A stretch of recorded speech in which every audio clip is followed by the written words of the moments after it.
Welcome to Fiction Audiobooks. If you enjoy the content, like and subscribing would be greatly appreciated. If you have any recommendations for novels, comment below. Please join my Patreon at https://www.patreon.com/fictionaudiobook. Chapter 64, Witches and the Saint. 1 out of 2 chapters this week. I have revealed my servant. Will you show me yours? The priest asked with a friendly smile. Still trying to sell that he was an honest individual. It's fine. One of my noble phantasms hides my real identity. Mordred said to her master. Fine. Kyrie agreed and Mordred manifested next to the bounty hunter. The moment she appeared, the priest frowned as he could not make out the identity of the servant. A noble phantasm, figures, it appears my luck is not that good if I can't discern the real name. Even as a ruler, disguised as a human, he could not make out the real identity of the servant in front of him. With his perks as a servant or master. Truly it was an annoying revelation when servant has identity concealing noble phantasm, it depends on luck and all he could see is baseline parameters. Since this part is done, I will take my leave. I suggest we unite. We already lost 2 slots to those outsiders. The priest suggested to the bounty hunter, as he extended his hand for a handshake. Nah, it's fine. I prefer working on my own. Then at least let's exchange information. The white-haired man wasn't giving up that easily. Fine. Great, then let's start with your servant's identity. Kyrie pointed his finger at the black-haired woman standing next to the priest. The woman's reaction was that of barely controlled anger. Oof, master, that look she was showing you, you don't want a witch to have that look, believe me. I know the consequences. Mordred said to the necromancer, her voice had some undertone of fear. The Night of Treachery was having flashbacks. It doesn't help that this war from the looks of it has 2 witches now. Don't worry, I am taking this for the team. Your sacrifices won't be forgotten. His saber is giving a mental thumbs up with a grin. Thanks. Fine. This is Assassin of Red, her real name is Semiramis, the Queen of Assyria. That's a double oof, according to the Grail, she is the oldest and first ever recorded poison maker in history, and on top of that, she is a demigod. Quite a woman, the wrath you got off, master. Yeah, I know that much. There is no need for you to be a smart ass. Just helping a master in need. Kyrie could feel amusement radiating from the knight. Since I answered your question, now I would like to know who is that person which your servant has faced. My servant faced a fallen version of Arthur Pendragon, the famous king of knights. Fallen. An inverted version. Fascinating, that means he is master of saber. That makes you master of lancer. The white-haired man pondered out loudly. There was a glint in the necromancer's eyes. Yep, let this priest think whatever he wants. Pretty much. Can you tell me if you learned anything about him? Since you spent some time with him after the fight. So he already has surveillance in the town. Pretty bad one as well. Since he thinks I am Lancer. You do realize that I just dropped your father's name. True. I thought it was a single detail per turn, Kyrie asked with a raised eyebrow. My apologies. Then ask. Ha. What a wuss. Mordred snorted, seeing how quickly the priest caved in. He is a priest, he has to be nice. The necromancer smirked while saying that. I assume you have the remaining 3 servants under your control, what are they? His question only got Semiramis angrier. Watch what you ask. The woman exclaimed with an angry look. Kyrie simply raised his hands, meaning no harm, it looks weird for someone as burly as he is. Hey, your master wanted to ask questions, it's up to him if he wants to answer them. It's fine. He is on our side. No thanks, there is no way in hell I will be on your side, I don't want to die just yet. Some sweat dropped from the bounty hunter's forehead as he remembered the magician and the witch duo and their bodyguards. He is certain that servants should not have this many EXs on their parameters. Our faction's ace is Achilles the Trojan hero. From your comment, I can assume we have King Arthur as well. His sword will be a great boon to us. Then we have Spartacus as berserker and Shakespeare as caster. Alongside Assassin, who is a caster as well. A dual classification. Did I answer your question? The necromancer smiled when he heard. You did, now I will answer your question, but this will be my last one since I have to return to my war preparations. The pair of assassin and priest frowned when they heard that. His identity is something I didn't hear, as he never said who he was, but I know the name of his wife. Oh. Yes. His wife's name is Morgan. Did you just say, Morgan? But that's. She is the famed witch, I saw it myself, Mordred attested to sell that information.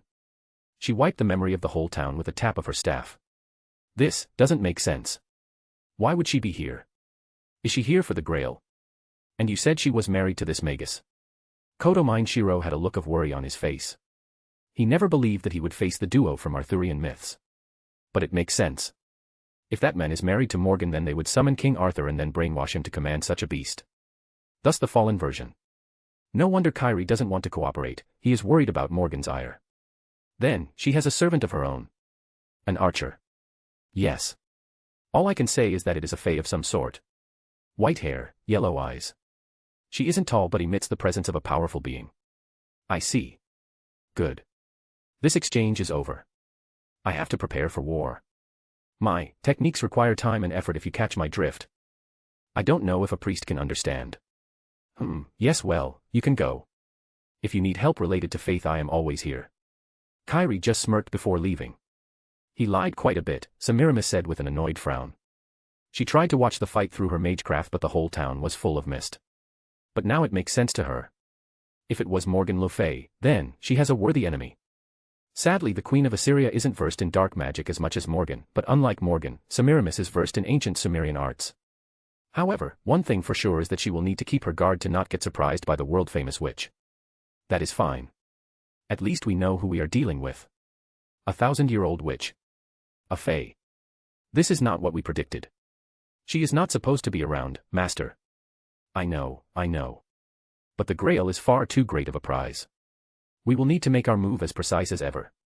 First things first, assassin, we need to deal with the ruler who is on her way. Yes. Should I deal with her? No, Achilles will be the one who will kill her. The priest said with a certain look in his eyes. They need to get rid of the ruler as soon as possible. I guess using Morgan's name was the way of doing it.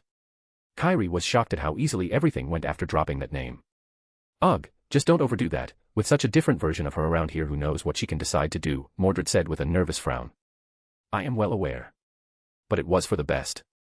Not only they don't know your identity, but they don't even know your real class. The necromancer is pleased with this development. I guess. But it won't last. The very next fight they will figure it out. True, but it will only confuse, since there are 2 King of Knights and Knight of Treachery, making it 4 sabers in a single Grail War if we include Saber of Black as well. Kyrie grinned for a second. Confusion is good, it's good for his survival. I guess. I never expected that my class would be overused like this. Especially half of it being used by father, no less. Mordred was baffled about this situation. Now that she is over her anger frenzy. Wait. They said I own 2 Camelots. Hell yeah. For some reason she lifted her head, holding it high. Someone is talking about me, Morgan said to Melusine. The Dark Witch pondered about this for a bit. It was not her husband, she would know. Your Grace, if you want I can find it out for you. It's not that difficult with how little there is mana in this place. Her loyal knight instantly proposed a solution to this issue. It's fine. We have other things to consider.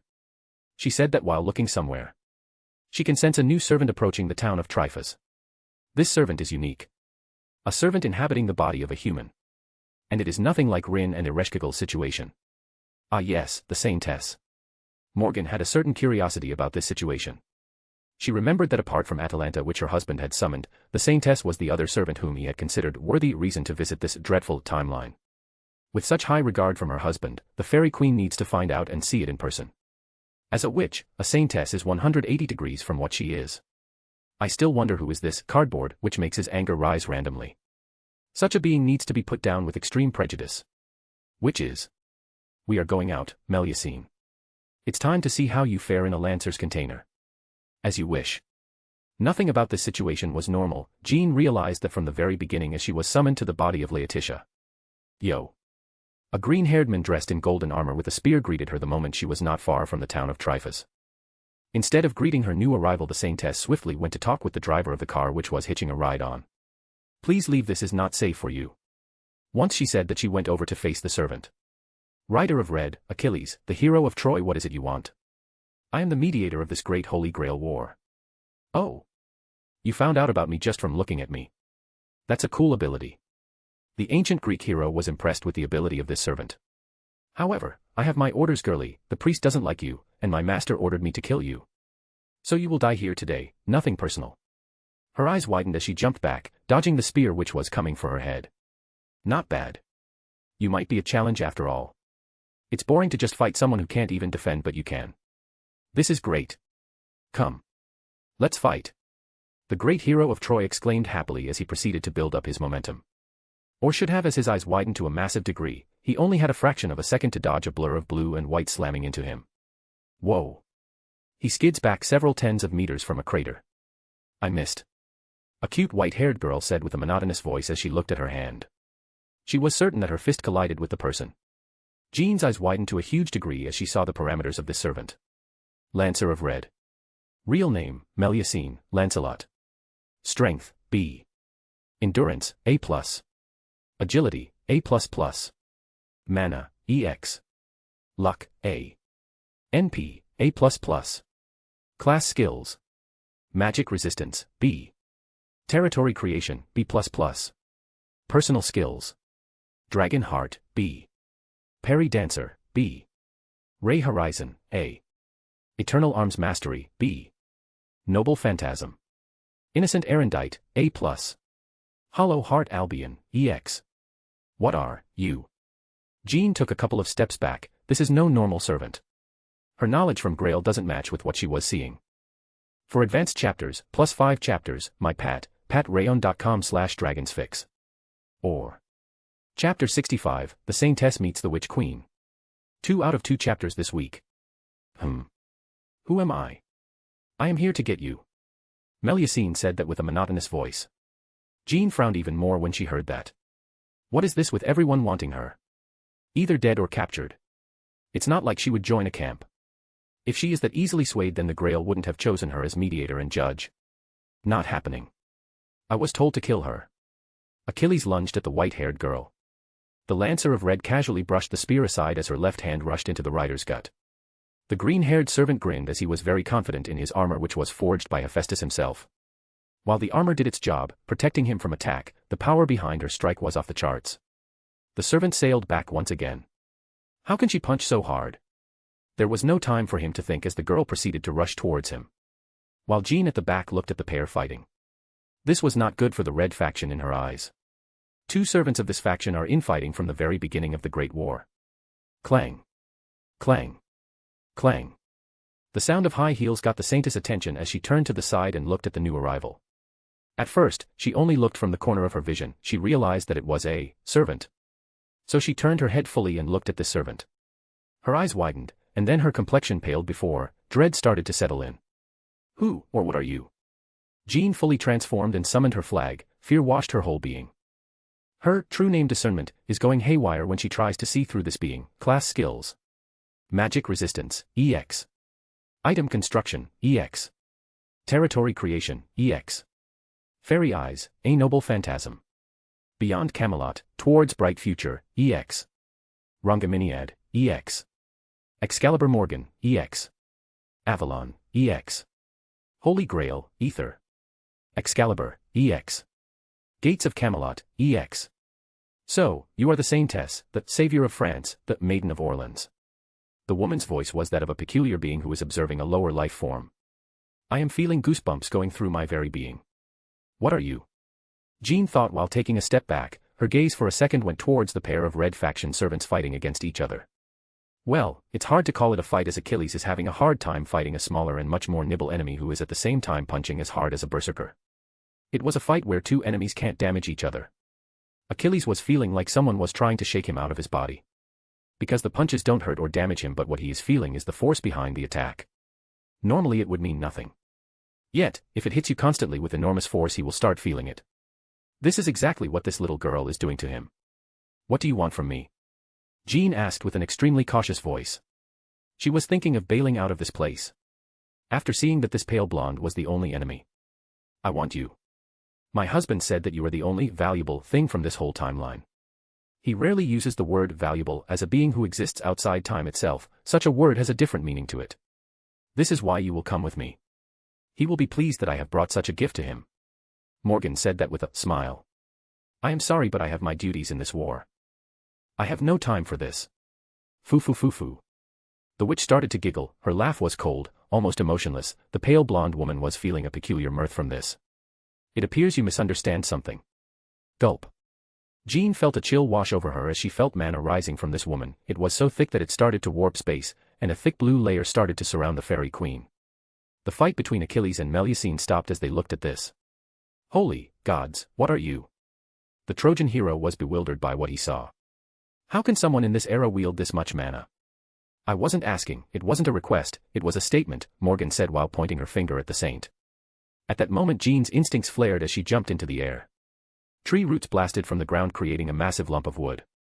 It rushed towards the saintess who pulled out her sword. This isn't good. She is very dangerous. With the amount of mana she has I won't last for long. Jean's eyes went to Achilles who was looking at the fight with an interested look. I might need to use my command seals. You think you are allowed to ponder on your next move? Morgan whispered into Ruler's ear which made the blonde panic. Before she can act, the savior of France is slammed into a wall created by a tree root from another Morgan who just appeared from somewhere. Chains erupted from icy blue portals and coiled around the limbs of blonde Ruler, pinning her down. Ugh, what is this? You sealed my mana. Jean was horrified as she realized what this meant. She can't use anything. I told you, it was a statement.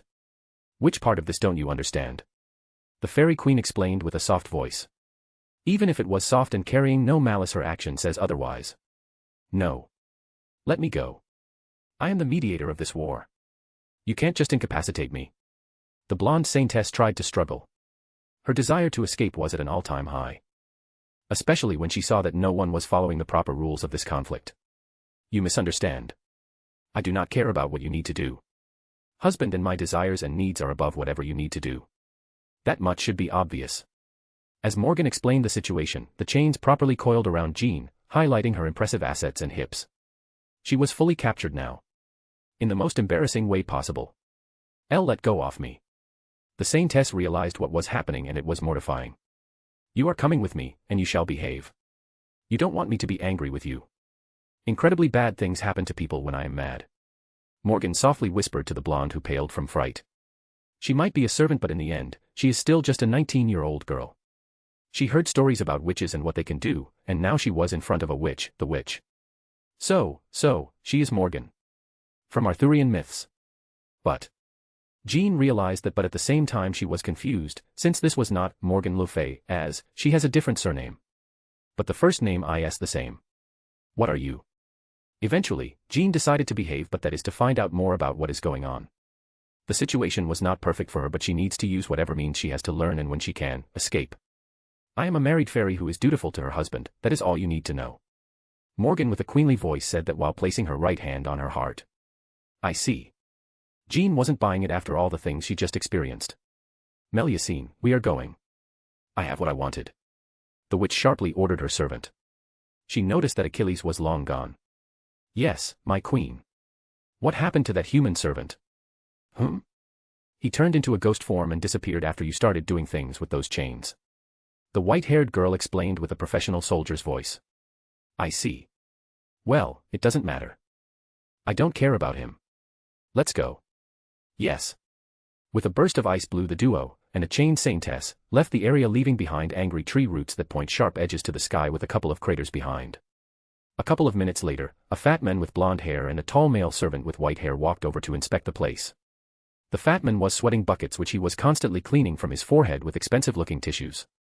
That woman. What is she? How can someone like that exist? She was not even a servant of this war. Is she the one who took the town from us? The fat man was mumbling to himself.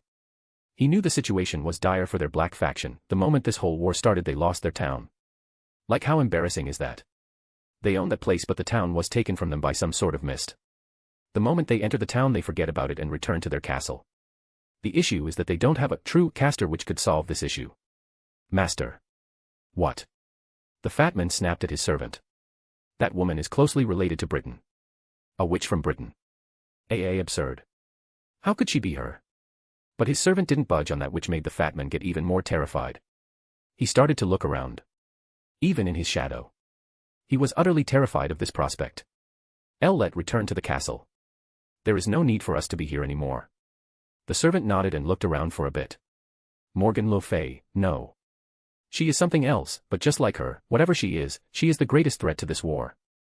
The hero from Nibelungenlied stories looked around for a second as he pondered for a bit before turning into particles entering into his ghost form, silently following his terrified master. Ren was sitting in his seat with closed eyes, his right hand was holding his head. He looked like he was lazing around, but in truth, he was manipulating the timeline. One of the things he did was to make sure Shiro wasn't able to see through Mordred. The priest failed his luck check and wasn't able to see the real parameters. The more the priest is confused, the better it is for Ren and the chaos he is to bring to this war. Master.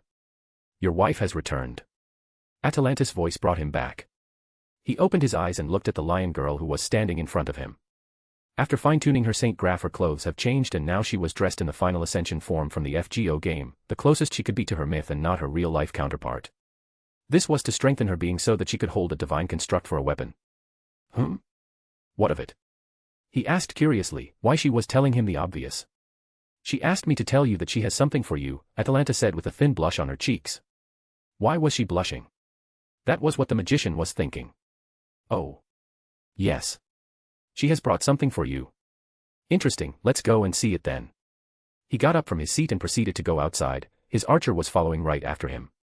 When he got outside, he saw a blonde girl chained to a tree, in quite an embarrassing position as well. Morgan. Husband, look what I found outside the town. I thought you would like it. The Saintess. In the flesh. The witch with a bright smile pointed at the blushing blonde who had a red ball stuffed in her mouth. There was a belt around her mouth as well, it was to keep the ball inside. This was a BDSM play, done with magecraft. I can see that. But why was she chained like this? That's because she doesn't listen to orders. Oh, I see, makes sense. I suppose. Ren nodded, it made sense. If she doesn't listen, then make her listen. She does, however, inhabit a human. We need to remove the Saint Graph from it and add it to a proper body. Yeah. For advanced chapters, +5 chapters, my patrayon.com/dragonsfix. Or. Chapter 66, The Saint and Magician. 1 out of 1 chapters this week. Jean's eyes looked at the husband of the witch. Her eyes flashed with horror because she started seeing images. These were images of the future. The blonde saint's revelation skill went haywire when she saw this man. It shouldn't work like this. But in a sense, it did. Jean was a saint who saw the best path before her. But by doing so, her path has crossed over onto his. She was able to see images of the future. How far she has no idea, but because of this man. A lot of lives will be saved or destroyed. Depending on the perception of this situation. This person was so powerful that if she stood at this moment, her legs would give in, and she would collapse from sheer despair. With a simple hand motion, he removed her mouth binding. We finally met Jean Dark. I hope the trip was not too rough on you. It was all right, all things considered. The mediator of the Great War sounded much more controlled. The images she saw were very fresh in her mind. Even if the purpose of her summons is to be a mediator, lives are at stake. For now, she needs to behave to figure out what this guy is. Being of such power should not exist in the present-day world. On top of that, Alea and Gaia allow his entire existence. Now that she saw him, she could understand why Morgan was allowed to exist like this as well. That witch is a monster, just like her husband. Are you sure? He asked with a raised eyebrow, his eyes motioning to her current situation, chained to a tree and her assets highlighted by the same chains. Yes. Jean tried to sound calm about her current situation, but the way this guy was staring at her made her embarrassed. Then suit yourself. Never mind that. I want to ask something. The Saintess brushed her situation aside and tried to ask him something. Sure, ask away. Feeling generous, he motioned her to ask. Why are you here? Gaia and Alea asked me to save this timeline from becoming a lost belt. Gulp. Hearing him say that with a straight face and calm tone made her believe him. Yes. She believed him. How could such a thing potentially happen? Power needed for such a thing, her eyes widened as she realized that there was one thing that could potentially make it happen. The current war. Quick wits, not bad, yes, the current war. He nodded at her exclamation. Then, I will help you. How cute, if you haven't noticed, I am Master of Archer of Red, and my wife is Master of Lancer of Red. You say that you will go against the rules. The being in front of her asked with a smile. Jean's eyes trembled, he got her there. I will only assist you when it comes to fights which break the rules. She somewhat came in. A tiny bit, but he smiled a little bit more. Master sure loves to corrupt that Saintess. Saber Alter said with a little bit of jealousy. She was jealous that her master was doing that to that ruler-class servant. She still remembers how he did similar things to her. Recently, he has been corrupting her good two-shoes version. She even joined in that process. There is a certain amount of satisfaction in doing that. I don't see why he would need the saintess, Artoria said with crossed arms. Oh. I can sense some hostility in you. The altar version asked. Of course. Why don't you feel hostility towards her? She is from Gaul. From the place where our enemies originated. The fallen knight pondered on those words. I suppose that is true. But I don't have that attachment anymore. Besides, Gaul has fallen just like our Britain. She is French and not Gaul. Sigh. I know. I can still feel this rivalry. I could ignore this if we were in a more serious situation. But now, I am alive once again, it's hard to do it. The King of Knights said with a complex look. Heh. The perks of being alive, the fallen version teased the goody two-shoes version with a suggestive tone. You. Artoria hissed with red cheeks as she wanted to snap this annoying, inverted version of herself. How cute. What if I am to turn you into my servant? He asked with a thoughtful look. He was watching the saintess' facial expressions. You think I can't do it? Do you think I can't remove your Saint Graph from this human girl you inhabit? If I am to do that, you will be saving this girl from the fate of being part of this war. Jean's facial expression went through several different emotions. The blonde saintess realized this individual was trying to make her break the rules.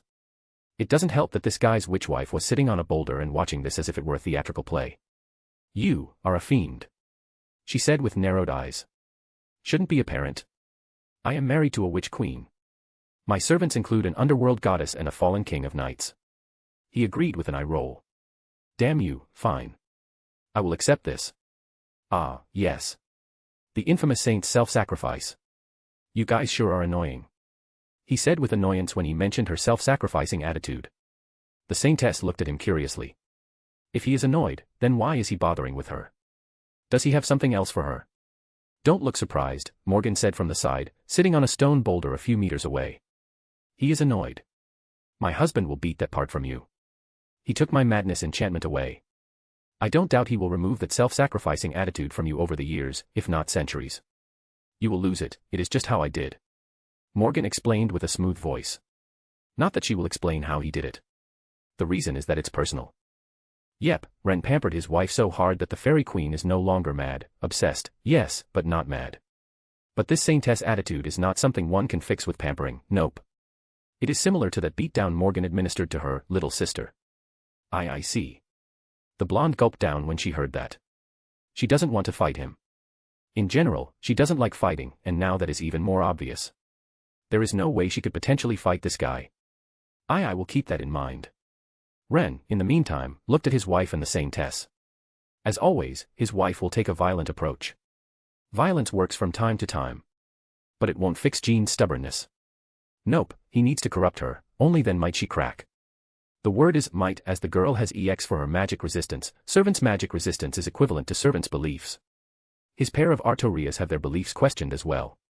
He was able to make them diminish over the months. But damaging someone who has EX, well, it would be an exciting challenge. Dear, violence doesn't solve such an issue. We need to give Jean hard choices to impact Saintess beliefs. Jean's facial expression paled while Morgan's eyes gleamed with realization. She clapped her hands happily. As always, my husband knows it the best. I am far too used to violence, solving all my issues. But you do make sense. The girl looked stubborn. So we should question that stubbornness. Her ice-cold blue eyes looked at her soft and warm blue ones. The saintess felt a shiver pass through her whole being. I can easily adjust, you know. Jean tried to sound as casual as possible. She doesn't want to derail into a fight, knowing well enough when not to reveal her honest thoughts. After all, she is a saint, the Maiden of Orleans. She fought for the salvation of her people. This translates to the simple fact that her job as a saint is to bring salvation. Either to the people or, in this case, to a single individual if need be. That's what those images were. They showed Jean there would be a time when Ren would have choices like these.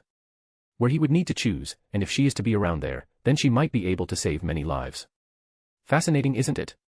He leaned forward and proceeded to whisper into her ear. The moment our paths crossed, you started seeing my future. Your revelation skill truly is powerful. Sweat started to drip from her forehead as she realized that he knew. Seeing thousands of years into the future without having actual power over time. I call that cheating. He teased, but for her, it was not a tease, it was more like pure terror. I can. No need to explain. The question is, now you know what our goal is. Will you only care about the Great Grail War, or your urge as a saint will make you break the rules of the war so that you can save millions, if not billions, of people over countless years? He explained to her what she was feeling at this moment. He asked the question, which was already bugging her.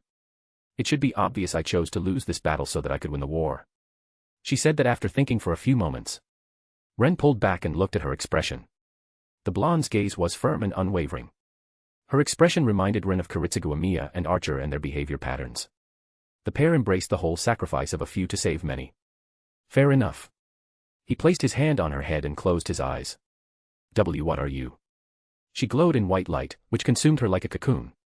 It lasted for a few moments, but then it settled down. Jean's eyes looked at him with returned terror. The saintess realized that Laetitia's body was gone. And that she had her body. As in, she was a servant, but simultaneously, she was a human. A paradox. Was she like these people around him? People who are supposed to be stuck in time, yet they still move in time. A miracle. You are a magician. So you realized. For a girl who never learned how to read, you sure are knowledgeable. A slight pout appeared on her face. I am still a heroic spirit, you know. For a moment, she forgot her anger and asked an important question. What happened to the girl who gave me her body? Jean asked with some panic. She is to awake one morning with a beautiful dream that she shares a body with a saintess. Nothing more, nothing less. The blonde saintess sighed in relief. Oh my, she truly is one of those. Morgan walked over to her husband and took his right before rolling up the sleeve and showing the saintess. His hand from the wrist to the elbow was full of command spells. You got contracted with someone who will keep you for centuries, if not the end of time, and all you care about is a human girl who most likely will never live past 100 years. Morgan frowned at her selflessness. She was expecting that, but the lack of self-preservation is bugging her. Well, the witch's self-preservation warped as well. She would kill herself the moment her husband was dead. That's how bad it is with her. Thankfully, he is more eternal than she is. I brought her into this mess, her life was my responsibility. Jean tried to navigate the minefield, which was these two people in front of her. She still doesn't know what could trigger them. Fair enough. Morgan motioned with her hand as the chains around the saintess were removed, and the Maiden of Orleans finally stood up. The girl inspected herself. She was feeling much more powerful than she was before. It appears she is not regulated by the Grail system, which is a bonus. What is our plan then? For advanced chapters, +5 chapters, my patrayon.com/dragonsfix. Or. Chapter 67, The Great Grail War starts. 1 out of 4 chapters this week. Amakusa Shiro was pondering what Achilles said to him. A woman so powerful that she should not be in this world. How could it be that this ritual attracted the attention of such a being? Is it because it's 14 servants instead of 7? The fake priest could not understand the reasoning behind such a being's existence being part of the ritual. Then again, the Holy Grail was something King Arthur was seeking in his life. That could be the reason all along. The ruler from the previous war continues to think about why this witch is part of the war. Eventually, he decided to drop it and instead think of a means to defeat her when such time and it will come. For what he wants from the cup, his actions will make her act against him as well. Assassin. I want you to prepare the most potent poison you can. We can't lose against her. Even if we are allies, we will strike when the black faction is down. Oh my. Not only the Hanging Gardens but my Sikara use them as well. With a burst of black fog, his assassin appeared next to him. She is pleased that he wants to use all of her powers. We will throw everything we can, assassin, everything. The white-haired fake priest said while clenching his hand. His hand was slightly trembling. He didn't like that his plans slowly are falling apart like this. Oi. Bossman. Your berserker got loose. Achilles appeared with some amusement as he sounded like he was watching a play. Ryder, what do you mean berserker is loose? Semiramis looked as if someone had slapped her. Exactly what I just said. Castor did something to him. He is now rushing towards the Black Faction's castle. Shiro frowned at hearing that. We are not ready. Ryder, can you try stopping him? Achilles shrugged his shoulders. He looked like it was not his business. You do know that you will be able to face the Black Faction in this mission, don't you? The priest quickly tried to persuade his ace fighter. You have a point. Okay, let's see how well Berserker fares against my chariot. With a burst of particles, the Trojan hero disappeared to fetch the Berserker of Red. Assassin, in the meantime, return to your work on your garden.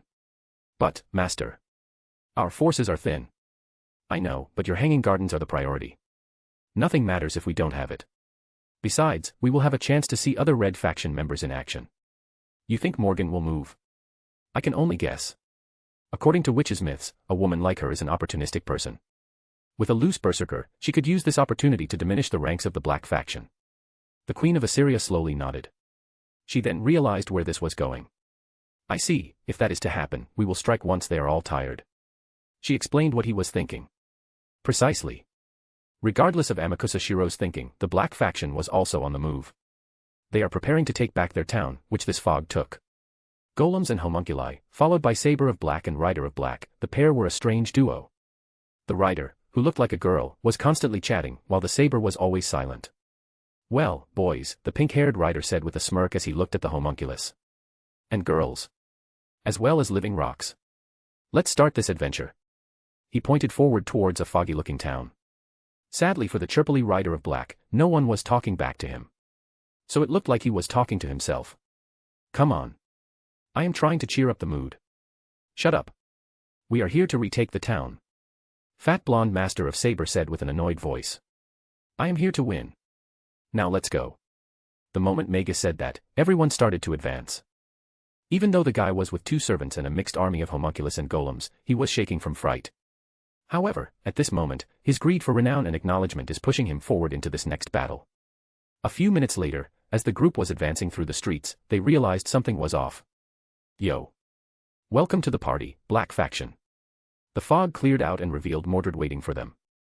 The group from Igdamilenia frowned, seeing the servant waiting for them. Who are you? Mordred almost stumbled upon hearing the question. Are you stupid? I am Saber of Red. The Knight of Treachery showered her sword as it started crackling with red lightning. Master. The tall white-haired servant of the fat blonde took a step forward. Fine. Saber. Destroy that servant. With a nod, the tall servant summoned his massive crossguard blade. Great. Let's fight. You will serve a nice warm-up before I face my father for a rematch. Mordred roared as she lunged at Saber Black. Your Grace, should we leave Mordred like this? Melusine asked her queen as they watched the fight transmitted into the lake like a massive TV screen. Morgan had a fancy throne conjured for herself, sitting leisurely in it. I want to see my pan-human creation at work. Besides, we need to enjoy this war as much as possible. These factions have prepared this war just for us. The fairy queen leisurely said to her knight as she summoned a cup of tea from her gate. As you wish. I bet his grace is having fun as well. The dragon girl said with an amused smirk. Her gaze went to another water screen. It was showing another fight happening on the other side of the Triphas. Achilles clicked his tongue as he couldn't reason with the berserker of his faction. The mad gladiator was rushing towards the castle like crazy. Spartacus was a legitimate berserker. The moment he knew where the oppressors were, he rushed forward to deal with them. The Trojan hero couldn't do 2 things at once. He could just break a couple of bones and knock that guy out. But what about his fight with the black faction? This situation is annoying. Rider of Red rolled his eyes and proceeded to change tactics. Fine. Since you don't want to come in quietly, you are forcing my hand. The Greek hero's mana surged as he swiftly turned around his chariot and descended into a rushing Spartacus. Oppressors. I shall bring you to justice. The gladiator hero madly grinned as he didn't even register the incoming rider. He was rushing towards the castle in the distance. With a powerful smack, the chariot smashed into the back of Spartacus, making him stumble and land face first into the ground. Hey! I said stop. Do you hear me? At that moment, Achilles felt the danger to his life as he jumped back. Swash. Several arrows passed through, he was barely able to dodge them. Someone who can damage me. The Trojan hero looked at the castle. He could see it was a servant, an archer with a divine trait. What a pleasant surprise. It appears teacher is here as well. Before he could comment, the gladiator, under his chariot, blasted up and punched Achilles. That won't work. Even though the punch connected, the Greek hero skidded away a few meters. He didn't feel a thing. Instead, he proceeded to lunge back at the berserker. But once again, arrows went for him. So he needed to sidestep. Oppressors are showing their face. I will kill all of them. The gladiator noticed the arrows and proceeded to charge back at the castle. You know what? I don't care. I am going to fight them as well. The Trojan hero decided not to bother and instead focused on the fight against his teacher. Bring back Spartacus wasn't in his mind anymore. Rider jumped back on his chariot and proceeded to rush towards the castle. At that moment, something jumped down from the castle, summoned a horse and rushed towards Spartacus. Spikes proceeded to rise from the ground and slammed into the berserker. That's guy's noble phantasm or Spikes. Then he is that Dracula guy. Achilles remembered the details he got from the Grail upon summoning. Well, whatever. It's not like this guy is important. My battle lies somewhere else. Rider of Red didn't bother much with the black-dressed servant from the black faction. Instead, he focused on the archer. Teacher. I can't believe I have this opportunity to face you. Achilles loudly exclaimed as he proceeded to lunge at the archer of black. Then come, Achilles, let's see how much you have improved. The archer named Chiron, the great sage and teacher of heroes, exclaimed with a challenging voice. Vlad Tepes, the infamous Dracula of Transylvania, looked at the castle. So that is Achilles, such a powerful presence. The count hummed with satisfaction. He never thought that he would have a chance to face such an enemy. Before he can return to the keep, he feels a powerful mana surge not far from his location. His gaze snapped back, and he looked at the source, a male in his 20s with short black hair and distinctive blue eyes. How did he appear like that? The Impaler, truly, an honor to meet such a figure. The person who just appeared from nowhere sounded impressed. And you are? Master of Archer of Red. Oh. Quite the confidence you have to stand before me like this. Lancer of Black was somewhat amused and even baffled that a Magus was standing before him like this. Indeed. Recently, I finished upgrades to my Berserker, I want to see how he fares. With a snap of his finger, bluish-green particles surged in front of this master. It is swirling into a tornado of mana, forming into an armored being radiating an enormous amount of mana. Just because you have an extra servant doesn't mean you will be victorious.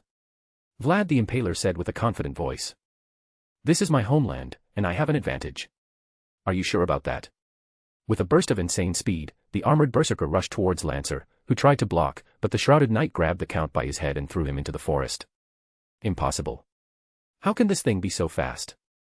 Dracula tried to resist the force of the throw, but he couldn't muster his strength. Why did I stop getting a boost from land? With a flip, the Lancer kicked off from the tree trunk and rushed to meet the incoming armored berserker. Foolish. Without a weapon, I shall impale you. At that moment, black lines gathered around the armored berserker's hand. It looked like a weapon got drawn into his hand. These black lines formed into a massive claymore, becoming solid, and then they quickly collided with the spikes Lancer had just created. Impossible. You created a noble phantasm. The count's eyes trembled with sheer disbelief. Bluish-green lines like veins spread through the claymore as mana surged and then overpowered Dracula's, Kazikli Bay. This can't be. My noble phantasm is linked directly to the land. Roar. With a swing of claymore, the impact has sent the count flying once again. Such power. What are you? The Lancer of Black couldn't control his path as he smashed through several trees, stopping tens of meters away. Pain washed his whole body. I see, so this is your red faction's trump card. This servant can seal my empowerment of the land. Me being in such a weakened state, your archer will strike the killing blow. Vlad III said with realization. That's quite the theory you came up with. But you are wrong. My Berserker is a part of Fey, the side effect is that he has territory creation as a personal skill. Your empowerment of land nullified because of my servant's side effects. The master of the armored Berserker appeared not far from Count's location, he explained his servant's powers with a smooth voice. I see. Well, it doesn't change that I am at a disadvantage. The Lancer of Black didn't know how to feel about that. His greatest of power boosts nullified so casually. For advanced chapters, +5 chapters, my patrayon.com/dragonsfix. Or. Chapter 68, Invading the Castle. 2 out of 4 chapters this week. What are you waiting for? Assist him. Gordolf exclaimed with some sweat at the Rider of Black, who was lazily standing there and looking at how 2 sabers were fighting. But it's their fight. The purple-haired knight complained when he heard the order. It's a war. I command you to assist my saber. The blonde master commanded with a sweaty look. Geez. Fine. However, before he can do anything, a beam of gold separates the black faction fighters. Saber of Black and Rider of Black jumped aside, and the beam of gold missed them entirely, not that the beam intended to hit anything. That beam. It's. Father. Mordred exclaimed with shock. Just like she thought it was King of Knights. The fog cleared up, revealing a girl dressed in a blue dress and silver armor holding a golden sword. Don't look surprised, Mordred, I haven't fought anything yet. The golden sword-wielding fighter said with a casual tone. Impossible. Red faction has 2 sabers. Gordolf exclaimed with horror. No, I am the victor of another Grail War. It's just that you are unlucky that my master is the victor of 2 Grail Wars. The other saber explained as she walked over to stand next to Mordred. Oh wow, I will be fighting next to Father. This battle is so awesome. Mordred could barely control herself and not start shaking from giddiness. Impossible. The previous war was more than 60 years ago. The Magus wasn't buying at all. Whatever. Now, let's fight. Artoria roared as she lunged forward to fight against Ryder, who used his sword to block the strike, but the force behind the strike sent him flying. I will deal with Ryder while you continue your fight against Saber. Alright. As the fight continued, Gordolf panicked as he had no proper bodyguards. Watch out. At that moment, a homunculi jumped forward and blocked a bullet. It was an actual finger. Not a bullet. Damn. Your homunculi act as shields. Not bad. Tall and burly necromancer said with a slightly praised voice. The fat blonde paled, seeing the necromancer. He knew who this was. With such opposition, the Master of Saber of Black ordered the golems to start attacking the Master of Saber of Red. The golems were the creation of their caster, and they are not that fragile. While against another servant, they are pretty weak, but against a master, they are more than enough. TSK. Kyrie clicked his tongue, seeing the golems moving towards him. His ammo isn't that good against something which is not flesh. That's why he wanted to snipe the fat man instead of having a prolonged fight. Not so taut now, are you? These are golems made by our caster. They are not some simple moving rocks. Gordolf started to brag, seeing that the necromancer took cover against the golems, which were throwing rocks at Saber of Red Master. Go get him. Kill him. Once he is dead, Saber of Red will cease to exist. Darnik. I request a command spell. This Berserker's master created this servant to face me. Lancer of Black used his connection with his master to request assistance. Fine. I am sending Berserker as well for backup. The Count clicked his tongue, hearing that he needed backup. This land was his homeland. This land was a place where he should be invincible. Are you done? Is your master sending reinforcements? His opponent's voice made the Lord Impaler grimace for a second. This brat is looking down on him. Let me teach you what happens when you provoke someone you shouldn't. A red aura surrounded Lancer as he swirled his lance. Khazikli Bay. A sea of spikes rushed towards the armored berserker. What a performance. I can already see the horror in the eyes of the Ottomans when they saw such a spectacle. But the armored berserker jumped into the sky as black lines drew under his feet, taking the shape of a construct. This construct was a jet fighter. It was the same with the Master of Archer of Red, who disappeared before the spikes could impale him. A frown appeared on Lancer's face when he saw that his noble phantasm missed. Impossible. I can deploy Khazikli Bay with mere thought. How can he dodge something like that? The Lancer looked frustrated about his constant failures. Roar. A bunch of missiles rushed towards Lancer of Black straight at him from the sky. TSK. The servant turned into ghost form and disappeared and reappeared several meters away. Boom boom asterisk asterisk boom asterisk. This berserker can use weaponry of any sort. Is it his noble phantasm? After another flyby, more missiles rushed towards the Count. Dracula blocked it with more spikes. What an annoying servant. As Ren was observing the fight, he sensed a presence. Lightning crackled as he sidestepped from incoming attack. When he turned around, he saw a girl with a massive mace. She had a horn coming out from her forehead. Weirdly enough, this girl's dress is pure white, similar to a wedding dress. You dodged that. A teen voice said from behind this weird girl. You want me not to dodge that? That mace looks heavy. Ren asked with a raised eyebrow. That's not what I meant. You were able to dodge a blow from a servant. A teen with light brown hair wearing glasses exclaimed with an annoyed tone. He realized that Ren was messing with him. You sound as if it's a hard thing to do. The magician rolled his eyes as, the next second, Atalanta appeared next to him. You want to fight? He asked his servant. Yes. I think it's time for me to earn my upkeep. She said that while summoning her bow. The opposing master looked at her with wide eyes. That's an archer. His voice was full of disbelief. He could see the parameters of this servant. Archer of Red. Strength, C. Endurance, D. Agility, EX. Mana, EX. Luck, D. NP, X. She is my servant. I have improved her parameters through several rituals. As you can see, she is quite capable. Master, your sly praises won't earn you anything. Though her voice was sharp, one could see a slight blush. The girl isn't immune to praise like this. Yes, yes. Now go on, fight this berserker. Understood.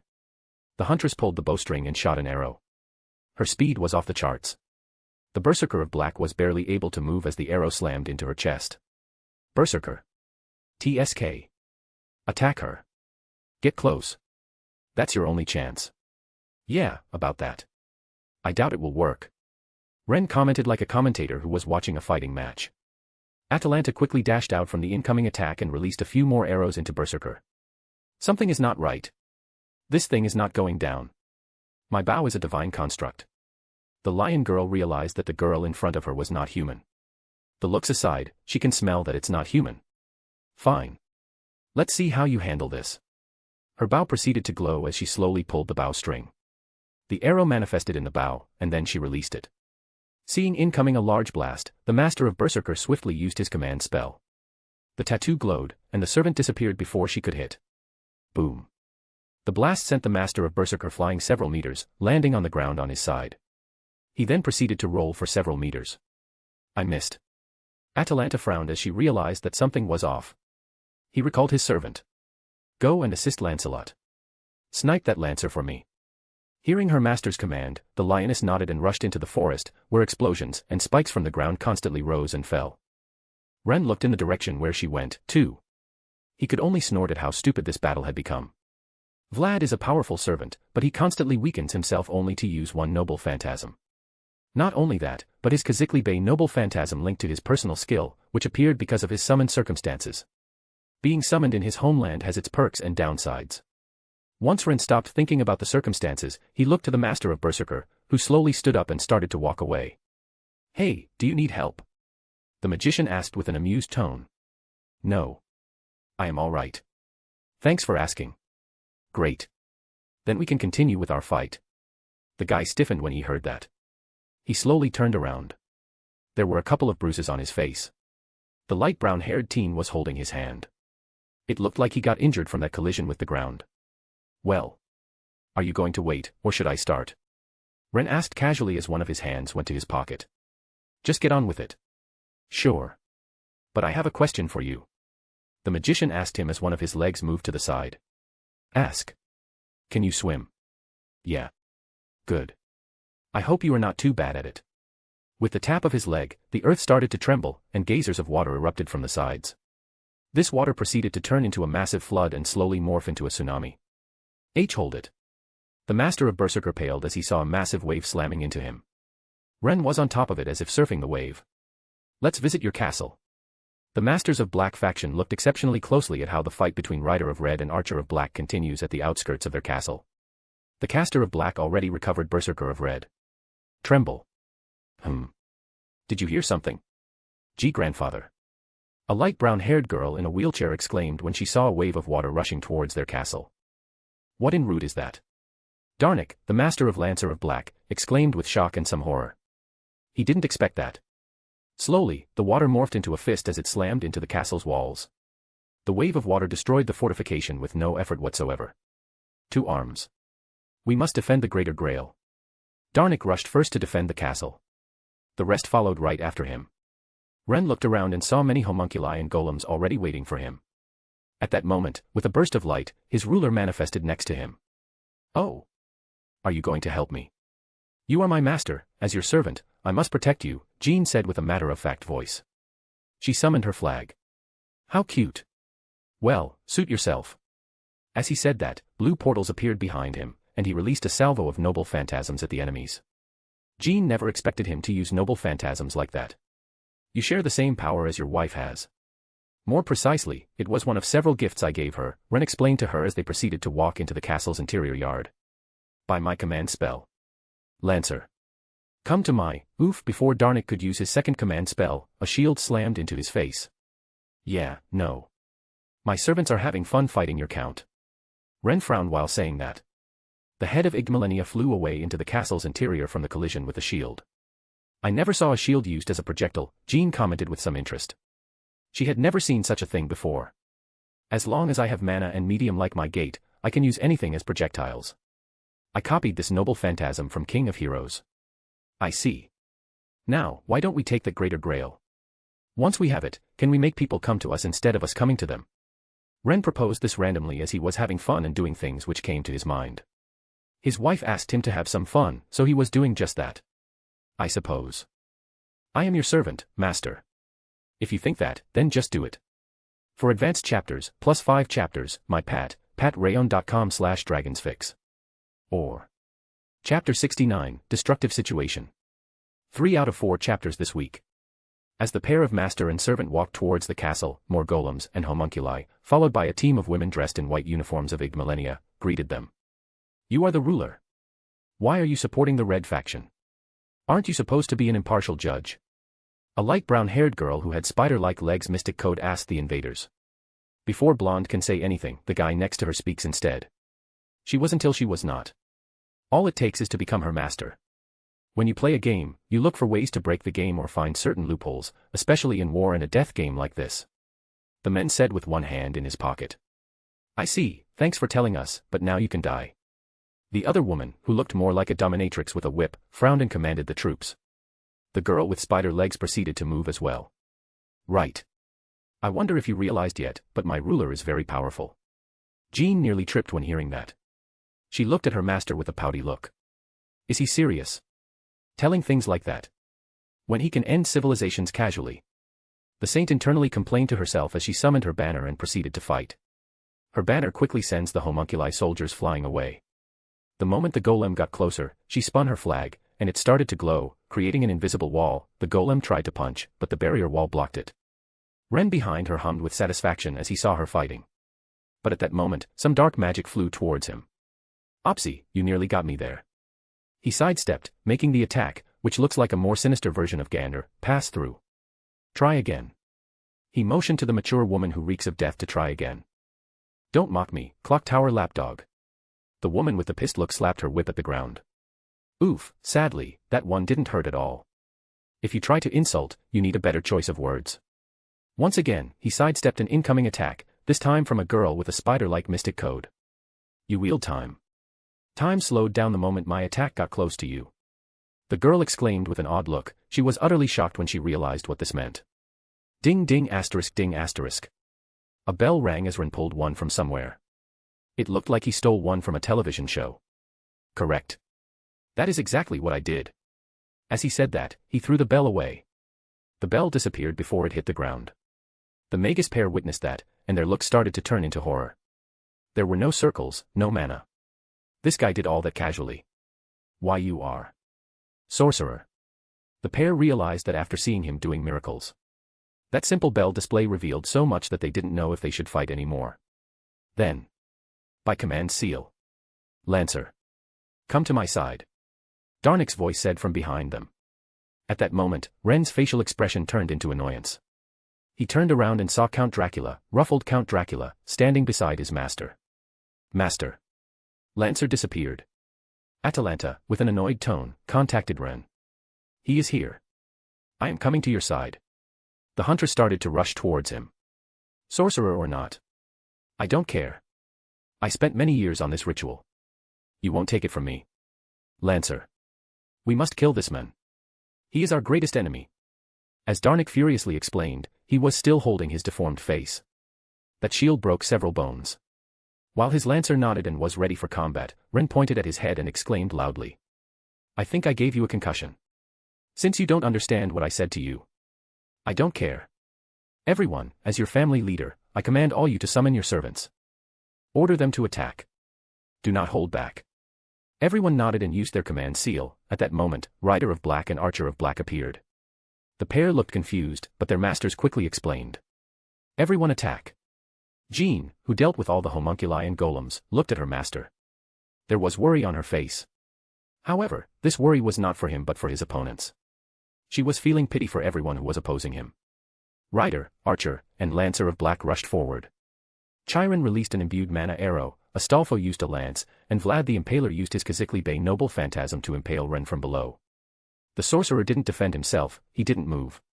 He simply stood there and took the attacks from 3 directions. The 3 servants simply looked at the human with wide eyes. Sweat was rolling down as they realized that it hit him, but that's it. They hit him, but nothing happened. Then, sounds of lightning and hooves of horses spread through the area. They heard a loud whistle. Troya's Tragoidia.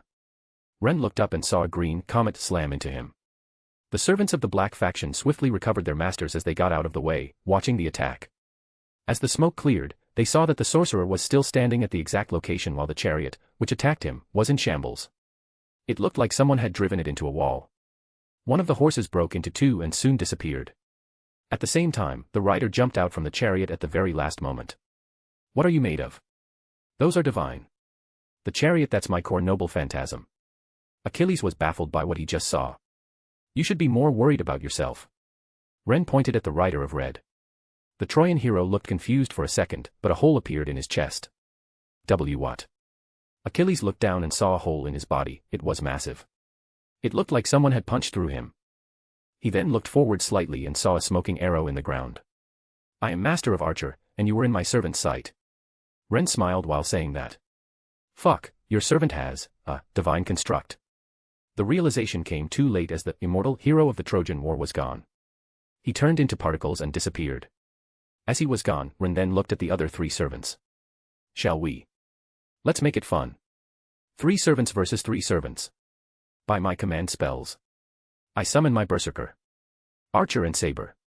Come to me. He showed his right hand, full of command spells. 3 command spells glowed, and 3 beings appeared in a red flash before their master. Ah. Master, you summoned me. I thought I was on watch duty. Saber Alter said with a confused voice. Ren snorted while saying that. Didn't you feel the moisture in the air? My wife is annoyed that Rider of Red betrayed us. Well, it's more like he attacked me with a noble phantasm. Ren joked as he looked at the sky. He looked in the distance even further, and he could see dark clouds gathering around a particular church. Oh. My condolences that fake priest didn't last long. Alter said that with a sarcastic voice as she looked away from her master and towards the group of 6, who looked back at them with multiple expressions. The expressions range from awe to horror. I suppose there is no need to hide it anymore. I am Artoria Pendragon, the fallen king of knights. As pale blonde Saber introduced herself, black miasma with red lightning surrounded her. Then, seconds later, the miasma was cut apart by 2 swords, revealing the black-armored fallen king of knights. Unlike Saber, the other 2 servants on Ren's side simply stood there. Atalanta especially had an annoyed look. She had a perfect spot for snipping around a kilometer away. Yet, her master decided to show off. With theatrics, no less. Shall we? Darnick, you postponed our servant fight with that stupid move to summon your lancer to your side. Ren suggested with a smirk while the magus gnashed his teeth, looking at him. I won't be playing your stupid games. Enough of this. He showed his hand, the last command spell. By my command spell. Lancer. Use your noble phantasm, Legend of Dracula. As Darnick said that, his servant's eyes turned bloodshot as he turned around and looked at his master. Darnick. What are you saying? I will never, never, never. Black miasma started to surround Count Dracula as he began to transform. The Lancer's master, who grinned seeing this, was about to sick his vampire servant on the enemies of everyone he could. But at that moment, a clawed hand stabbed him casually, killing him on the spot. His servant betrayed Darnick, killing him. The magus forgot his promises to his servant. Vlad specifically told him not to use this noble phantasm. For this betrayal, he was killed on the spot. Ugh, magus stupidity. Thankfully, my master is not as stupid as this idiot. Saber Alter sighed, seeing this. Master. We can't just stand there. That's a vampire. Jean rushed over. She was watching from a distance the whole thing. The moment she saw Count Dracula, it was time to do something. Yeah, we know that, little sainty. Artoria rolled her eyes as she blasted towards the vampire with her mana burst. Morgan watched closely what kind of chaos her husband would do. She decided to let him do whatever he wanted while she held the fort. But then, she saw Rider of Red use his most powerful noble phantasm, empowered by a command spell, to slam into her husband. Her eyes trembled. It wasn't from the fact that the attack could damage him, but the fact that Rider used it like this. It reminded Morgan of betrayal. And betrayal and her don't get along at all. The red faction controlled by that priest is acting naughty. Our Grace, what are your orders? Melusine asked her queen as she saw this as well. Can you hear that buzz? I can hear a mosquito.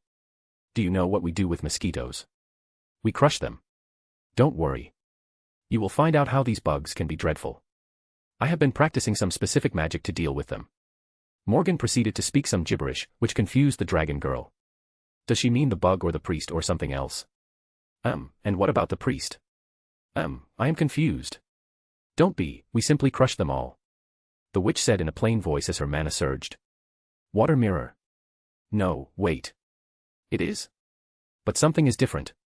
Melusine looked around. She saw mana gathering quite a distance away. She is picking it above the church where Mordred and Mordred's master meet that priest.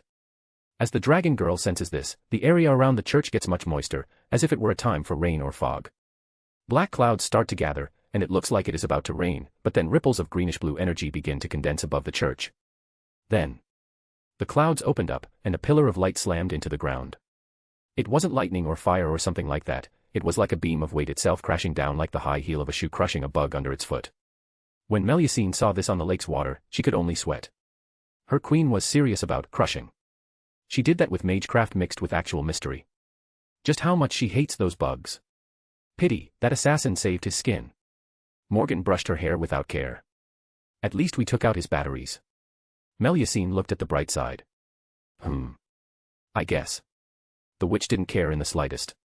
What she cares about is reminding the fake priest about backstabbing like this. What now? As the haired girl asked her queen, they noticed something rising not far from Tryphus. A massive floating fortress. We crushed the bug in person.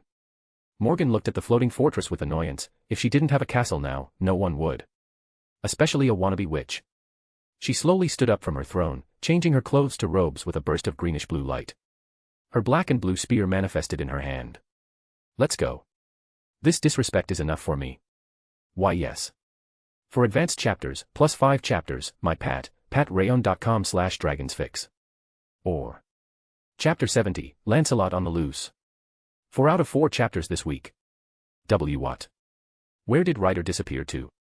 The fat blonde man exclaimed with worry. The Rider of Black was barely holding himself against the King of Knights. The legendary king was like a tank with endless mana throwing around with insane force. The only reason the pink-haired knight survived this long was because he had a mount. And now he is gone. What am I supposed to do against these two? And why are they not killing each other? Aren't they like mortal enemies? He started to sweat buckets. He knows his Siegfried is powerful and all. But against 2 knights like these, he is not a betting man. He is not planning to find out. Saber. Use your noble phantasm. And then we have to retreat. Do it now. Understood. The white-haired Saber lifted his sword, and a green aura surged. Mana started to gather in his blade. So that's how it is. Then let's roll. Mordred exclaimed eagerly as her helmet retracted. Let me show you my strongest noble phantasm as well. A red aura surged around her, crimson lightning crackled around the blade. Turning into a red pillar of energy, opposite to her was a green pillar of power as well. However, Mordred felt a certain dread coming from it. This is an evil sword which destroyed my father. Clarent Blood Arthur. The crimson pillar descended into a beam which rushed towards the white-haired swordsman. To answer back, Saber of Black's green pillar descended as well. Bamung. The pair of beams slammed into each other, causing a massive pillar of destruction. The blast was what Siegfried needed as he grabbed his master and dashed away. At the same time, Mordred and Artoria looked at the pillar of destruction created by 2 blasts. The King of Knights raised her hand and brushed her fingers through the energy in the air. She knows Bamung is deadly to her because of her dragon trait. But that Clarent Blood Arthur is no less dangerous as well. This is what Master said about attacks which hit harder depending on legends. Bamung, being a dragon slayer, is given. But this Mordred's beam, it's meant for me. He runs away. That bastard. Mordred stomped her feet. She then looked at Artoria on the side. Did he run away as well? He did. That thing's master summoned him back. The blonde Saber scoffed. She had no idea what that thing was, but it was not a knight. As King of Knights, she disapproves. That rider is so random, like the wind. That's bad. Damn, if you were showing that much emotion, I guess that servant was bad. Mordred was baffled. She rarely saw her father show this much facial expression. Artoria's eyebrow twitched when she heard that. I might have shown little emotions as king, but that was when I ruled Britain. Now it's different. The blonde nearly pouted while saying that. I see, but this reminds me, father. Mordred raised her blade. I demand a rematch. Last time you won. My mother cursed my body. But this time around, it's different. It is different. You are a servant, while I am a pseudo-servant. I am far more powerful than my servant self. I wield infinite mana. You sure wish to fight someone who has a limitless supply of energy. Even though Artoria said that, she took her sword stance. The more difficult, the better. Now defend yourself. Lightning crackled. Clarent roared to life as red lightning descended on the King of Knights. Saber swung her blade as well. Golden light followed her as her dragon heart started to pump massive amounts of energy. Ugh. From the collision, it looked like Mordred had the upper hand as she lunged and swung downwards, and Artoria turned her sword upwards, but it was not so. The Crimson Thunder Knight blasted away, flying like a kite. Damn it. Father is way stronger than ever. As she complained in her mind, the Knight of Treachery needed to defend herself the next moment as a thrust from a familiar lance came towards her. Rongaminiad. Mordred used her blade to block the strokes from the lance. Exactly. Brings back memories, does it? A smirking Artoria said that as she was trying to stab the red saber. That's not fair. You are Saber. Why do you have your lance? The Knight of Treachery loudly complained as she was pouting at this development. That's because my master retrieved the real lance and gave it to me. This lance is no noble phantasm. This Rongaminiad is a real divine construct. With an empowered thrust, Artoria sent Mordred, skidding several meters away. Damn it. Who thought father is annoying when he is not hiding behind that stoic face? Ugh. Mordred. We have to go after that saber. Necromancer, who witnessed the short fight internally, complained about his brash servant. Listen to your master. We still have a war to fight. Saber sighed, she joined Necromancer's side on this one. Ugh, fine. But I want a rematch. Mordred pouted with an annoyed look. Is it that hard to get a proper rematch between her and her father? Fine, whatever. I can ask my master to resummon you just for a rematch. The King of Knights said while looking away. She saw a massive black cloud in the distance. Greenish-blue energy gathered there. Before, an enormous pillar of light slammed into something. That's Morgan's magecraft, she is on the move. Is it time for her to move out? The Dark Witch is like the cleaning crew. Or more like the one who collects all the dishes from the table before putting them in the dishwasher. In other words, she is the one who kills all. But that is far too soon unless something happens to the master. Not in a dangerous way, someone might have done something to him which made that witch act crazy. Knowing Morgan, she doesn't need much excuse to do something crazy. That's Mother. Mordred looked in the same direction. But at that moment, blue lightning nearly hit the saber of red and erased her from existence. Oof. Close call. The Knight of Treachery dodged the attack with a sweaty forehead. You do realize that she will kill you if you keep calling her Mother. Artoria, with a strained look, commented. Yeah, it's something of an instinct hard to forget. Saber Alter rushed towards the vampire count, who, by this point, was using his long nails as weapons. His red eyes and elf ears showed that he wasn't a human heroic spirit anymore. Impressive, your strength can keep up with mine. But what about mana burst? The pale blonde fallen knight grinned as her mana roared to life and sent the vampire flying away. As the pair were fighting, Jean walked over to her master. There was a severe look on her face. We need to get rid of him. He is a feral vampire now. With that command seal in use, Lancer is no longer in control. The blonde ruler said with some urgency in her voice. My saber is more than capable of dealing with that thing, Ren leisurely said to his servant. Master. I know what you're going to say. But there is no need for your worry. He patted her head. Ugh, how can you be so nonchalant?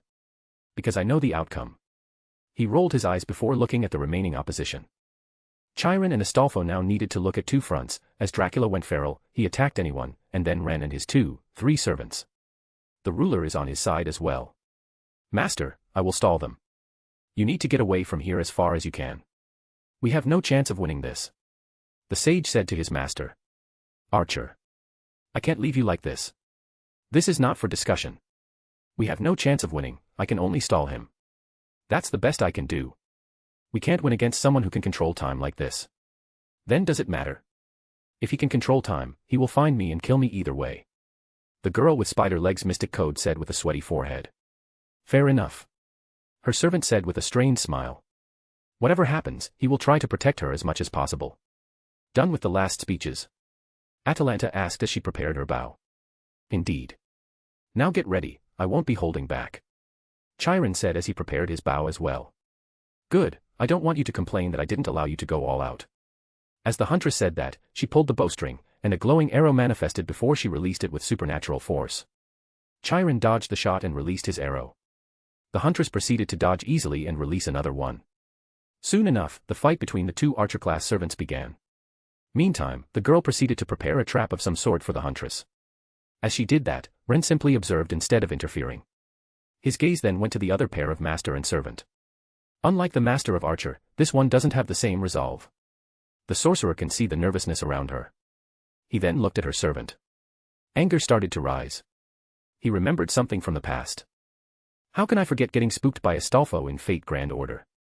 Berserker, kill that pink freak for me, you can let loose. The moment Ren said that, his servant started to twitch, and the aura around the armored knight began to shift. His master removed mental inhibitors from his servant with those simple words. Ah. Hey. What do you mean? The rider of black in front of the sorcerer and ruler looked confused. What does he mean, pink freak? What loose? Roar. Arthur. Die. With insane speed, Berserker appeared before Astolfo and delivered an absurd sonic slap to the side. Smack. The pink knight, like a ragdoll, flew into castle walls. The attack's impact was enough to blast through the wall like a hot knife through cheese. Ree. Ren's Berserker roared some more before motioning to hold a gun. Black lines started manifesting, and a weapon began to manifest around him. Oh, interesting. He is using Erendite like that. At that moment, a massive black cannon appeared around the Mad Knight. The knight loaded his noble phantasm like it was ammo into the barrel. Erendite overdrive. Fire. A beam of greenish gold erupted from the barrel as it rushed towards where Astolfo should be. This attack easily erased everything in the path and much more. The beam erased even the dust, as after the beam settled down, nothing was left behind. He, you missed that one. Astolfo, who was riding a hippogriff, exclaimed loudly.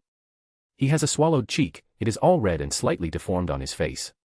You are a masochist, aren't you? You like it when someone abuses you. Ren exclaimed with disbelief that the guy appeared before his Mad Knight. Roar. Lancelot swiftly dropped the cannon and summoned a massive 6-barrel Gatling gun. The barrel started to spin as greenish-blue bullets began to rush towards. Crap. Dodge hippogriff. Astolfo started to dodge the incoming attacks while the Mad Berserker began to chase after the Pink Knight. Master. Jean looked nervously, having second thoughts about allowing Berserker to get loose like that. It's fine. I think Astolfo shouldn't push him to the brink, I think. You think? Yep, if he does, then I will be surprised. What happens when your Berserker gets pushed to the brink? He pulls out some dangerous stuff, Ren teased a bit. He then saw the dominatrix was about to run away. Jean, stop that woman.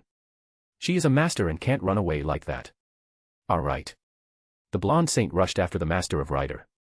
In the meantime, Ren looked at Berserker getting more unhinged as he pulled out more weaponry from his storage space. I should alter more of his thoughts toward noble phantasm crafting, he prefers to use stored weapons, I should summon Astolfo next time if I want a good shooting target. For advanced chapters, +5 chapters, my patrayon.com/dragonsfix. Or. Chapter 71, Ending the Pink Menace. Stop goddammit. Mordred complained as she was rushing after Siegfried.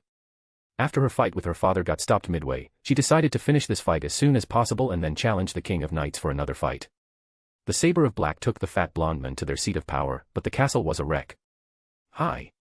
We could barely leave that fog, but the moment we left, the castle looked like this. The Master of Saber complained with a petrified look. Ha. Just look at this wreck. Ree. Mordred ignored the roars from the armored knight. Bullets were flying everywhere. She concluded that the Grail War was supposed to look like that. Lancelot. While Artoria, who arrived soon after, saw what was happening. She hasn't seen Lancelot go crazy like this for a while. The one she remembers is from her 4th war. But she never sees her master's Lancelot going crazy like this. That is Lancelot. Damn, he is crazy. Yeah. Artoria had a bunch of flashbacks from that war. After a second, she shook her head, storing those memories away. Who would have thought that womanizer can become like this? In a way, Mordred is enjoying seeing Lancelot become crazy like this. Artoria didn't say anything to that, she knew well enough why one of the greatest knights turned into that. Forget about that. Saber, continue your fight with Saber of Black. Mordred's master reminded her about the tall, white-haired man before them. Oh. Right. The Knight of Treachery lifted her sword and got into her stance. Let's finish the Saber of Black. The Norse hero slowly nodded as he got his master down on the ground. The fat blonde man was sweating buckets as he slowly realized his situation was getting horrible. His faction is losing, these red faction freaks are overwhelming and cheating with extra servants. Worst of all, he is getting no support whatsoever. Saber. By my command as your master, I order you to use all your power and defeat your enemies. The Master of Saber of Black used his command spell to empower his servant. Orders understood. The Dragon Slayer dashed forward, a red aura surrounding him. The power of the command seal was giving him an extra boost in all parameters. Nice. Come. Mordred grinned with a big smirk as she intercepted the attack. The force behind the impact pushed her back. The Norse hero, at this moment, had more raw power than the saber of red. Good. Make it challenging. Her mana roared to life as she used mana burst to push him back. But her power was just enough to cancel the swing, not push him away. Not that it mattered to Mordred as red lightning crackled around her blade. Siegfried intercepted her swing with his bombing as the blade was glowing green. The saber of black, this time around, was very serious. As this happened, Artoria looked at their fight. She was feeling jealous. Her jealousy came from the fact that she had no one to fight. So she left Mordred and went to the castle. What is that thing? Her eyes widened for a second. She noticed Dracula, the infamous vampire, was fighting Saber Alter. That, she is getting all the fights. This is not fair. Damn it. Master, why are you giving her all the fights? Ren heard a pouty voice from his saber. His gaze went to the side as he saw his servant overlooking the battlefield from the castle wall. I was planning to summon you, but you were busy with Astolfo. All he got back from her was a huff. I demand compensation. Mordred. She wants to fight you. She doesn't work for me. I want someone new. Fighting her reminds me of my past. For a second, she sounded melancholic. Oh my, is my saber opening up? I guess my conquest is working. All he could sense from his King of Knights was growing embarrassment. Well, he should keep teasing in moderation, he doesn't want to knock his blonde knight out. Ree. Berserker roared with anger as Astolfo kept on dodging by inches each time. By this point, the paladin was like a cartoon character who can't just die. Oof, my berserker is getting very angry. Ren noticed that his servant was twitching more than needed. Hey Pinky. Can you die already? Otherwise, my berserker will flip hard. No thanks.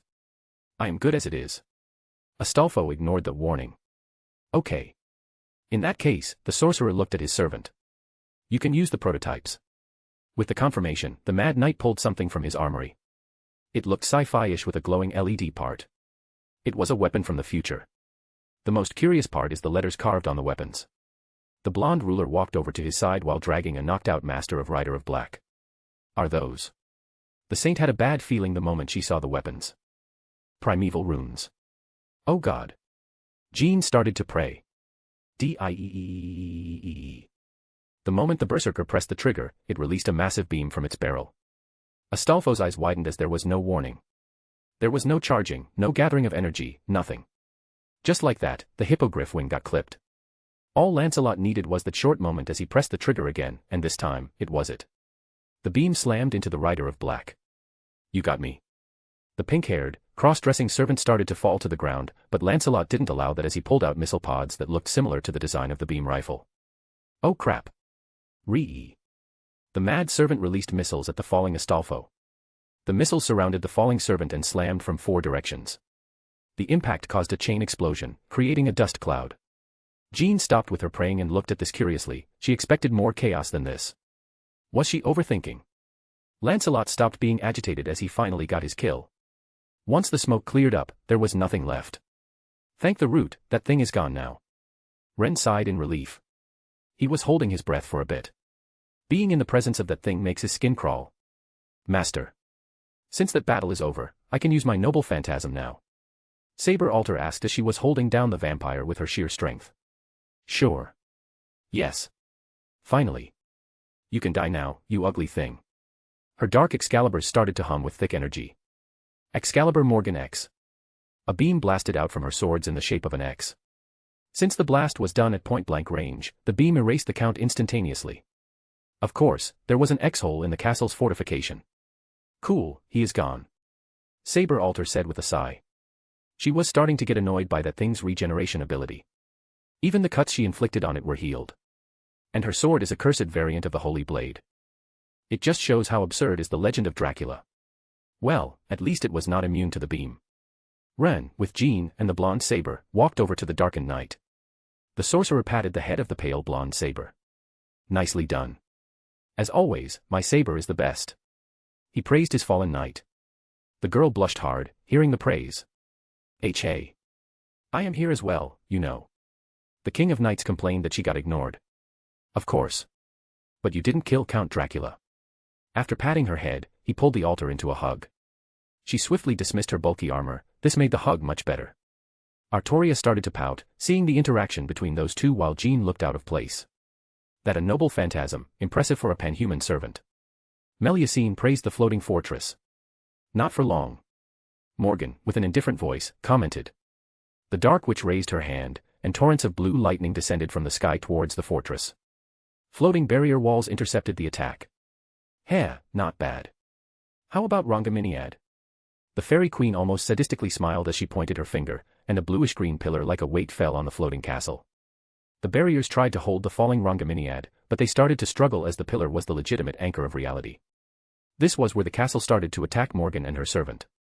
Since she is the spell's caster, the pillar will be cancelled if she dies. Sounds good, on paper. Yes, about that. I would like to politely tell you that your attacks are meaningless. Morgan smiled wickedly as golden light surrounded her. In front of her, a scabbard appeared. Avalon.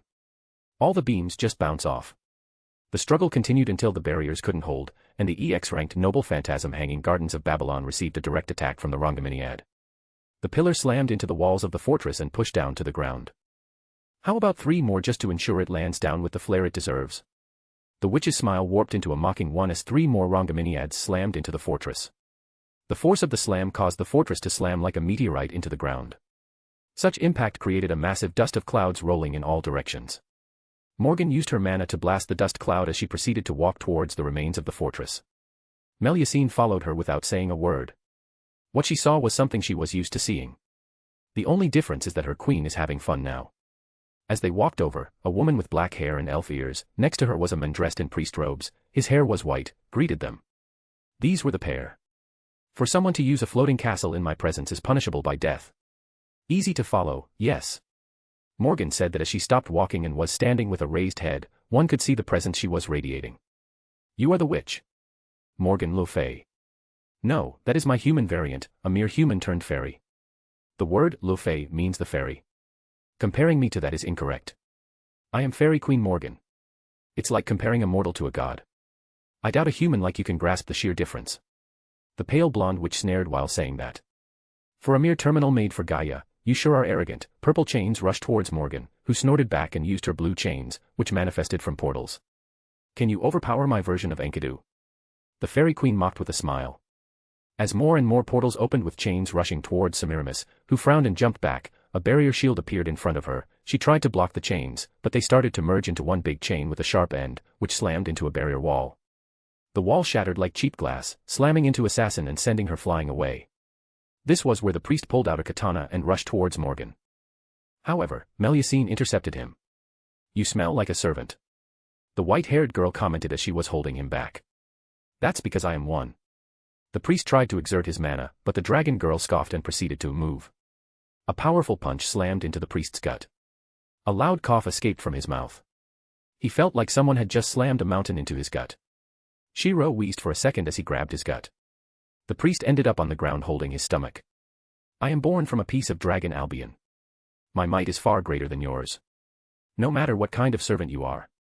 You have no chance of winning against me. Cough cough asterisk asterisk cough asterisk. Your power is noted, but I have a few things up my sleeve as a ruler class servant. Oh. Container Magecraft. Fine by me. For advanced chapters, +5 chapters, my patrayon.com/dragonsfix. Or. Chapter 72, The New Noble Phantasms. By my command seals, I order you to kill yourself. The white-haired priest exclaimed as he used a command seal. As ruler class servant, he has a set of command spells which he can use to order servants summoned by the same system. This was your trump card. Are you serious? Melusine sounded disappointed. What? Why didn't this work? Shiro Kotomine sounded shocked as he realized that the lancer in front of him had not reacted in any way. Are you surprised? My master and queen is a fairy queen, and my king is a sorcerer, a master in vessel construction. He simply took that function out. The white-haired dragon girl said with a scoff. T took out. That's a class skill. You don't just take out such a thing. Ruler said with disbelief. He wanted to bang his head. How on earth did this even work? Instead of wasting your time with such a pointless endeavor. Use those seals to boost your performance, you will need them, human. Melusine's fist lunged at Shiro's face. With a tongue click, the priest tried to parry that strike, but he was sent flying. Such force, How can a girl with such a small stature deliver this much force? It only was a second, but he lost sight of Melusine, and since he was mid-flight, he couldn't just look around. You lack fighting experience as well. It appears thinking is more important than paying attention to a much stronger enemy. Is this the infamous human arrogance? The dragon girl whispered into Ruler's ear. Damn. Before he can react, a fist slams into his gut, slamming him into the ground. Cough cough asterisk asterisk cough asterisk. The priest tried to stand up, but Melusine grabbed him by his hair and slightly lifted him. At least help me warm up. Don't you think this is embarrassing? Damn, you. At least you haven't lost your will to fight. The white-haired girl commented after seeing the priest's gaze. However, he will regret having such a look. At the next moment, the fist started to fly. Melusine proceeded to use him like a practice dummy. Left fist, right fist, left fist, right fist, went fist, right, an avalanche of fist hammering into him. His cheek started to inflate from those punches. The last one is an uppercut, which sends him into the sky. I need him alive, Melusine. Our king wants to speak with him before he kills him. Orders understood, orders understood. After hearing all clear from her knight, Morgan looked at the Assyrian queen. You are not a normal fairy queen. No fairy queen should have access to Mesopotamian divine constructs. An observant one, aren't you? The pale blonde witch praised the wise queen. Don't mock me. Such divine constructs are well documented. You are right. The thing is that you never considered how long ago my husband summoned me. Your master has been around for years, isn't it? But he achieved nothing. My husband, on the other hand, has won the Grail War 2 times now. Impossible. Ah, here it comes. But this time, it comes from a demigod. The concept of impossible. Morgan scoffed at that. The pillars of Rongaminiad surrounded them, creating an arena. You just need to try hard enough, and anything is possible. Sadly for you, you are a threat. The fairy queen commented before turning serious, her blue eyes started to glow in sinister light. Don't get me wrong. It's not that I see you strong. It's that your existence is similar to mine. There can only be one of me next to my husband. Everything else has to be eliminated with extreme prejudice. Semiramis started to sweat as she looked around. What nonsense magecraft is this? Come to me, Dark Lake, witness my noble phantasm, witch of Assyria. Black waters surrounded the assassin of red. She looked around, trying to grasp the nature of this noble phantasm. The surroundings changed and turned into grasslands. Reality marble.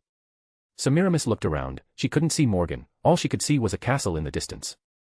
Close enough. What you see is a memory of my Fey Britain. Replicated and ready to be discarded. Just as spring replaces winter, seasons change, so do I need to move on and forget about my ugly past. As she spoke, the surroundings changed, the day turned to night, and the night sky became full of stars. These stars grew more prominent until this light illuminated where the wise queen stood. She looked at the night sky. Her eyes turned into horror. Those were not stars. Those were those things falling into her. Pillars, like meteorites, proceeded to rain on Assassin of Red. One should not be ruled by its past. This is my noble phantasm. Beyond Camelot, towards a bright future.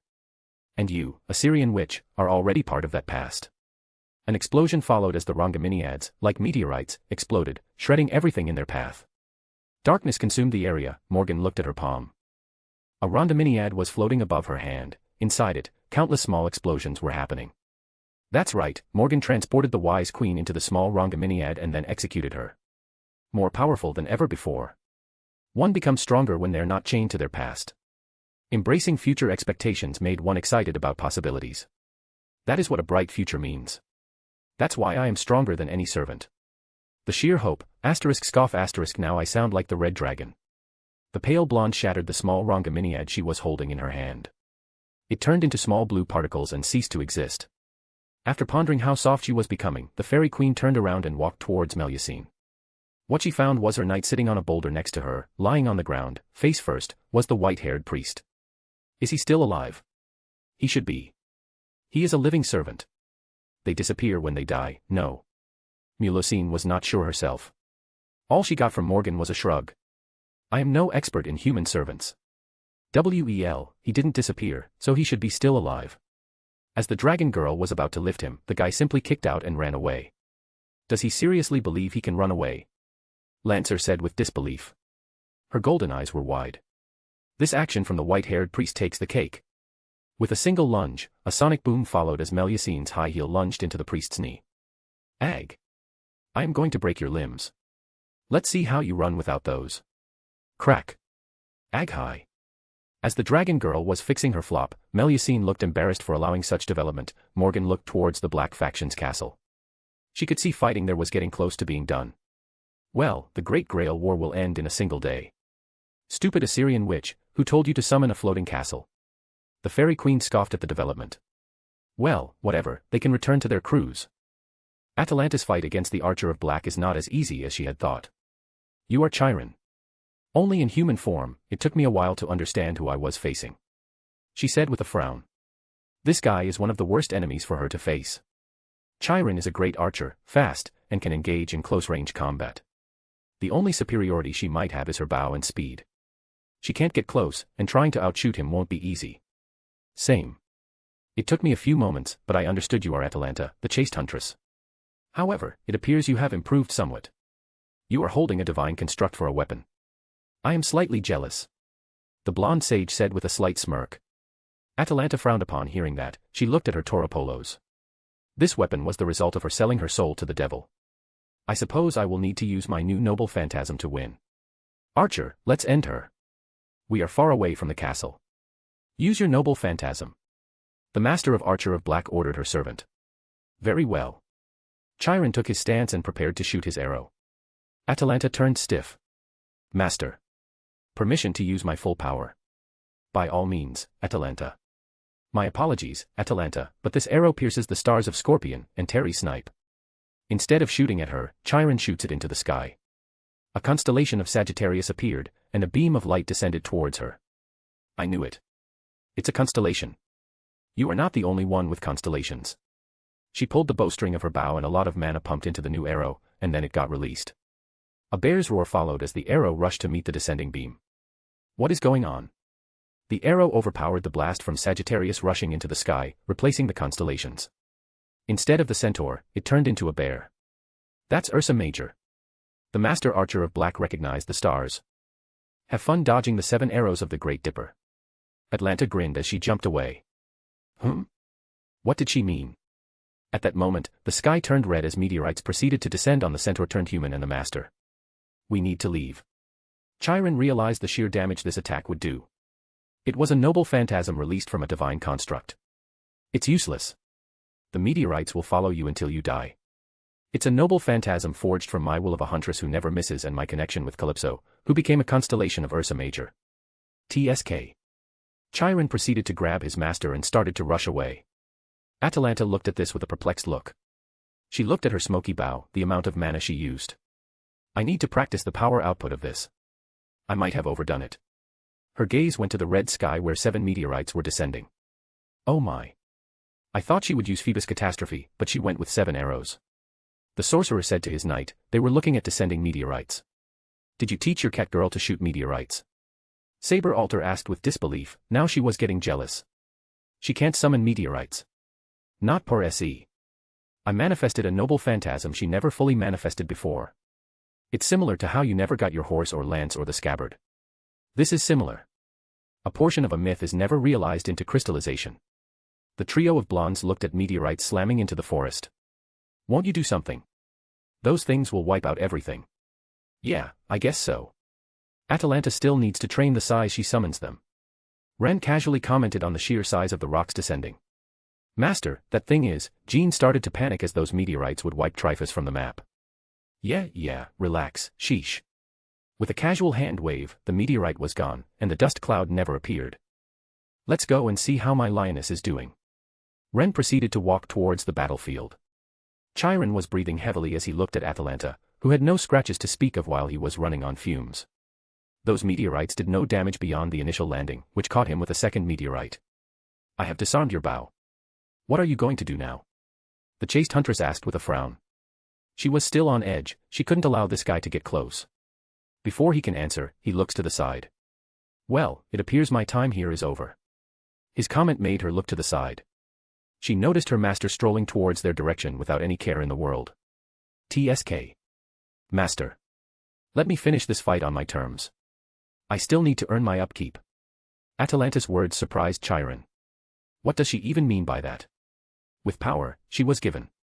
Oh, I see, pride of a huntress, so that's why she is so reckless with that absurd noble phantasm. Chapter 73, Blowing Things Up.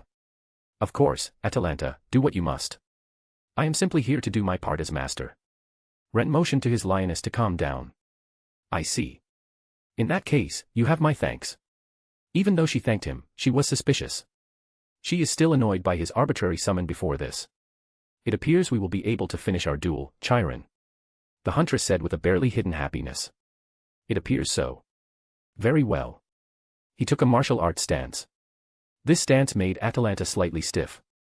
She does know some basic hand-to-hand, but this is the guy who mastered this art. She won't last against him. The moment I am in danger, I know he will intervene. I can't allow that to happen. I have no doubt his other servants defeated their opponents without help. Atalanta pondered on her master's behavior for a bit.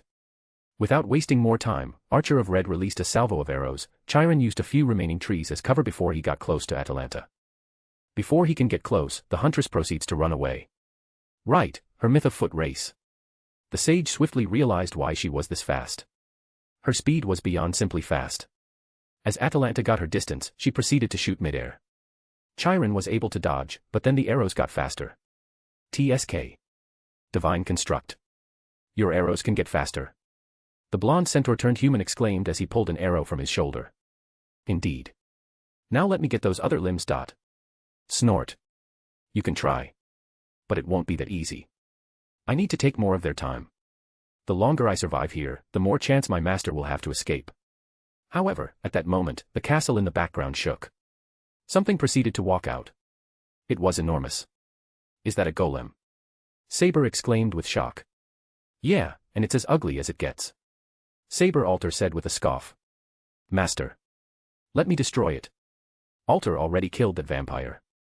Let me finish this one. The King of Night almost grabbed her master's hand and started to pull his sleeve. If this is what you want. Ren patted her head. His action caused her to blush from embarrassment. She realized what she was doing.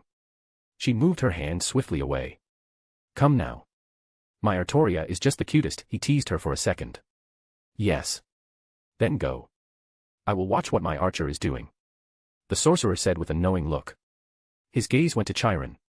He knows what this servant is doing. The Archer of Black is wasting their time so that his master could potentially escape. Not that this matters in any way to him. He looked towards Tryphas. He could see Melusine dragging Shiro Kotomine like a sack of potatoes. With that fool captured, the timeline is secure, and Ren can get his award and return to his timeline. On it. The King of Knights jumped towards the castle. That was just adorable, don't you think? He asked his altar servant, who scoffed and looked away. There was a slight blush on her cheeks. She realized that he wanted something similar. There is no way she will do anything like that. Should I go with her? Jean asked with some worry. That Titan thing is enormous. No, it's okay. Artoria has Excalibur. With Gaia on our side, that sword is several times more powerful than it should be. Ren's words helped her calm down a little bit. Huh. What the fuck is that thing? Mordred exclaimed as she saw the giant monstrosity rise from a lake. They had that thing in the basement. Oi. Saber of Black, what is that thing? The Saber of Red asked with some concern. However, the white-haired Saber's reaction tells her something different. From the looks of it, the Saber didn't know much. What? Did Castor finish that thing? But the core. What did he use for it? The Fat Master of Saber was confused by this as well. Just great, we have more freaks to deal with. The necromancer mumbled to himself. He then noticed something rushing towards them from the exact spot where the giant thing came out from. Shit. Saber. We have company. Huh. Mordred looked to the side as she saw someone rushing towards them. It was a pure mountain of muscles running towards them. A servant. The Black faction has more servants. The Knight of Treachery made out that it was a servant but a strange one. No, it's one of ours. Necromancer looked at the fat blonde man, seeing him smirking made him realize that this servant was brainwashed. Saber, now it's our chance. The moment that Berserker engages Saber of Red, use all of your might to defeat her. Understood. A few seconds later, with a crazed laugh, the Berserker of Red, Spartacus, engaged in a fight against Mordred. All oppressors have to die. You are an oppressor, are you not? With a crazed grin, Spartacus proceeded to swing his sword wildly. TSK. Buzz off, you lunatic. You are interfering with my fight. Red lightning crackled as she swung her blade, stabbing the berserker in the gut. This berserker is a weakling. But then she saw his muscles start to inflate as if it takes in the damage. Now she can't remove her sword. Huh. Oi. Give me back my sword. Before she could do that, a large blade came for her head. She sidestepped to dodge. Hey. Let me get my sword back. Then we can continue our fight. Mordred complained as she needed to dodge all of Siegfried's swings. Sorry, I have my orders. Right. Mordred got increasingly annoyed. Without her sword, she couldn't do a thing. Well, she has her fists. But that's just that. Then a blur slammed into the crazy berserker. OOF. Berserker of Red wheezed from pain as this blur punched out Mordred's blade. Is that even physically possible? The pair of Magus pondered on that. It's not like Berserker is a balloon for weapons to bounce like that. Second later, they heard the sound of high heels. What a disgrace. Red faction, attacking a Red faction member. That looks like treason to me. What is she saying? Her servant attacked Rider of Red. What is with this hypocrisy? The blonde fat man complained internally. Not that he would say it out loud. Emote, before Mordred could finish her sentence, the sky rumbled. That sound made her shut her mouth. Melusine, finish that berserker, we no longer need him. As you wish. The dragon girl lunged at the gladiator and proceeded to pummel him. It was hilarious how different their sizes were and how overwhelmingly stronger Lancer was. Thanks for help. Mordred tried to be courteous. Morgan gazed at her for a moment before looking away towards the forest. The Knight of Treachery realized that Morgan had ignored her. WYU. Finish him off first, we won't stay long in this timeline. You might not be able to get that rematch with Red Dragon if you are this slow. Mordred's eyes widened as she clenched her sword. Then I have to end this quickly. With a roar, Saber of Red lunged at Siegfried. The Saber, with a massive sword, proceeded to duel. Morgan smirked, seeing that. Now, she wonders if Mordred will be able to win. The Fairy Queen knows Mordred's weapons can't truly hurt the Dragonslayer. Melusine had already told the Witch Queen what she was sensing from that white-haired man. The question is, will the rebellious knight figure out how to beat him? What is this thing? It's getting bigger and bigger. Saber looked at the massive thing slowly leaving the water. Seconds later, Morgan appeared next to her. What an ugly sight. What is that thing? Artoria ignored her sister's counterpart's words and asked instead. A nature-based golem. By nature, Gaia accepts such a creation as this thing is rebuilding nature. Okay. But we need to destroy it. That goes without saying. You can't stop my Adam. With him awakened, I will create my paradise. Morgan, with a deadpan look, gazed at the tiny man standing on the golem's shoulder. For a feeble man, you sure talk big. The Dark Witch motioned with her hand as Rangaminiad rose under the golem's feet. Sweet God, the size of that thing. The King of Knights had a chill going down her spine. The greenish-blue pillar was even bigger than the golem. Impossible. The sheer size. The caster standing on golem's shoulder exclaimed with disbelief. Now that the golem's feet don't touch the ground, it can't grow. Not that this was on the mind of Avisbron, the famous Kabbalah user, as he looked at the sheer power this witch wields. Impressed, aren't you? You are not the only one who spends a lifetime trying to master a craft. The witch snorted before looking at Artoria. Now you can use your sword. If that thing were standing on the ground, your sword wouldn't have been that effective. Right. Artoria swiftly made the wind hiding her blade disappear, revealing the golden blade. The King of Knights lifted the sword, and golden particles gathered into the blade. Morgan looked at the sword with perplexion. It reminded her of the past, the mission the fairies had in her timeline, which they failed to do. That was the blade they were supposed to craft. For a second, she sighed before brushing it aside. Seeing that Artoria is building up her energy, the caster of black tries to make Golem move. But Morgan made the pillar move out of sheer amusement to see this thing fumble like an idiot. Eventually, the charge was done, and the King of Knights took her stance and swung her blade. Excalibur. Golden beam slammed into the golem, erasing it alongside the caster. Not bad at all. It appears the blade's power is greater thanks to our link with Gaia. Morgan commented casually. Before Artoria could answer, another explosion happened not far from them. That traitor had something up his sleeve. The Fairy Queen commented as she looked to the side. The pair witnessed Melusine dusting herself off. That thing just went and self-destructed. Something about oppression. He made no sense. Dragon Girl casually commented as she walked over. Well, it doesn't matter, we are almost done. We should acquire the Greater Grail now. Morgan looked towards the castle. We won't be waiting for Master? Artoria asked with a confused look. Doesn't it matter? I want to explore the castle. The King of Knights snorted internally when she heard that. Of course, that's what she wants. If this is what Her Majesty wishes. Melusine didn't question. She simply agreed. Fine. The blonde casually agreed. It's better than just standing and watching two archers trying to kill each other. A few pieces of boulders moved aside as a man looking in his middle ages left his hiding hole. This was a close call. Who would have thought someone could drop a pillar from the sky? These witches are terrible for writers such as I. The man dusted himself off. He looked around for a bit. Where is it? After moving several boulders, he picked up a book and cleaned it off. Aha. There it is. Now where is the quill? Once again, he looked around at the rubble, which used to be the flying fortress. However, he didn't find anything. Oh, well. The writer then pulled out a new one, from somewhere. Where was I?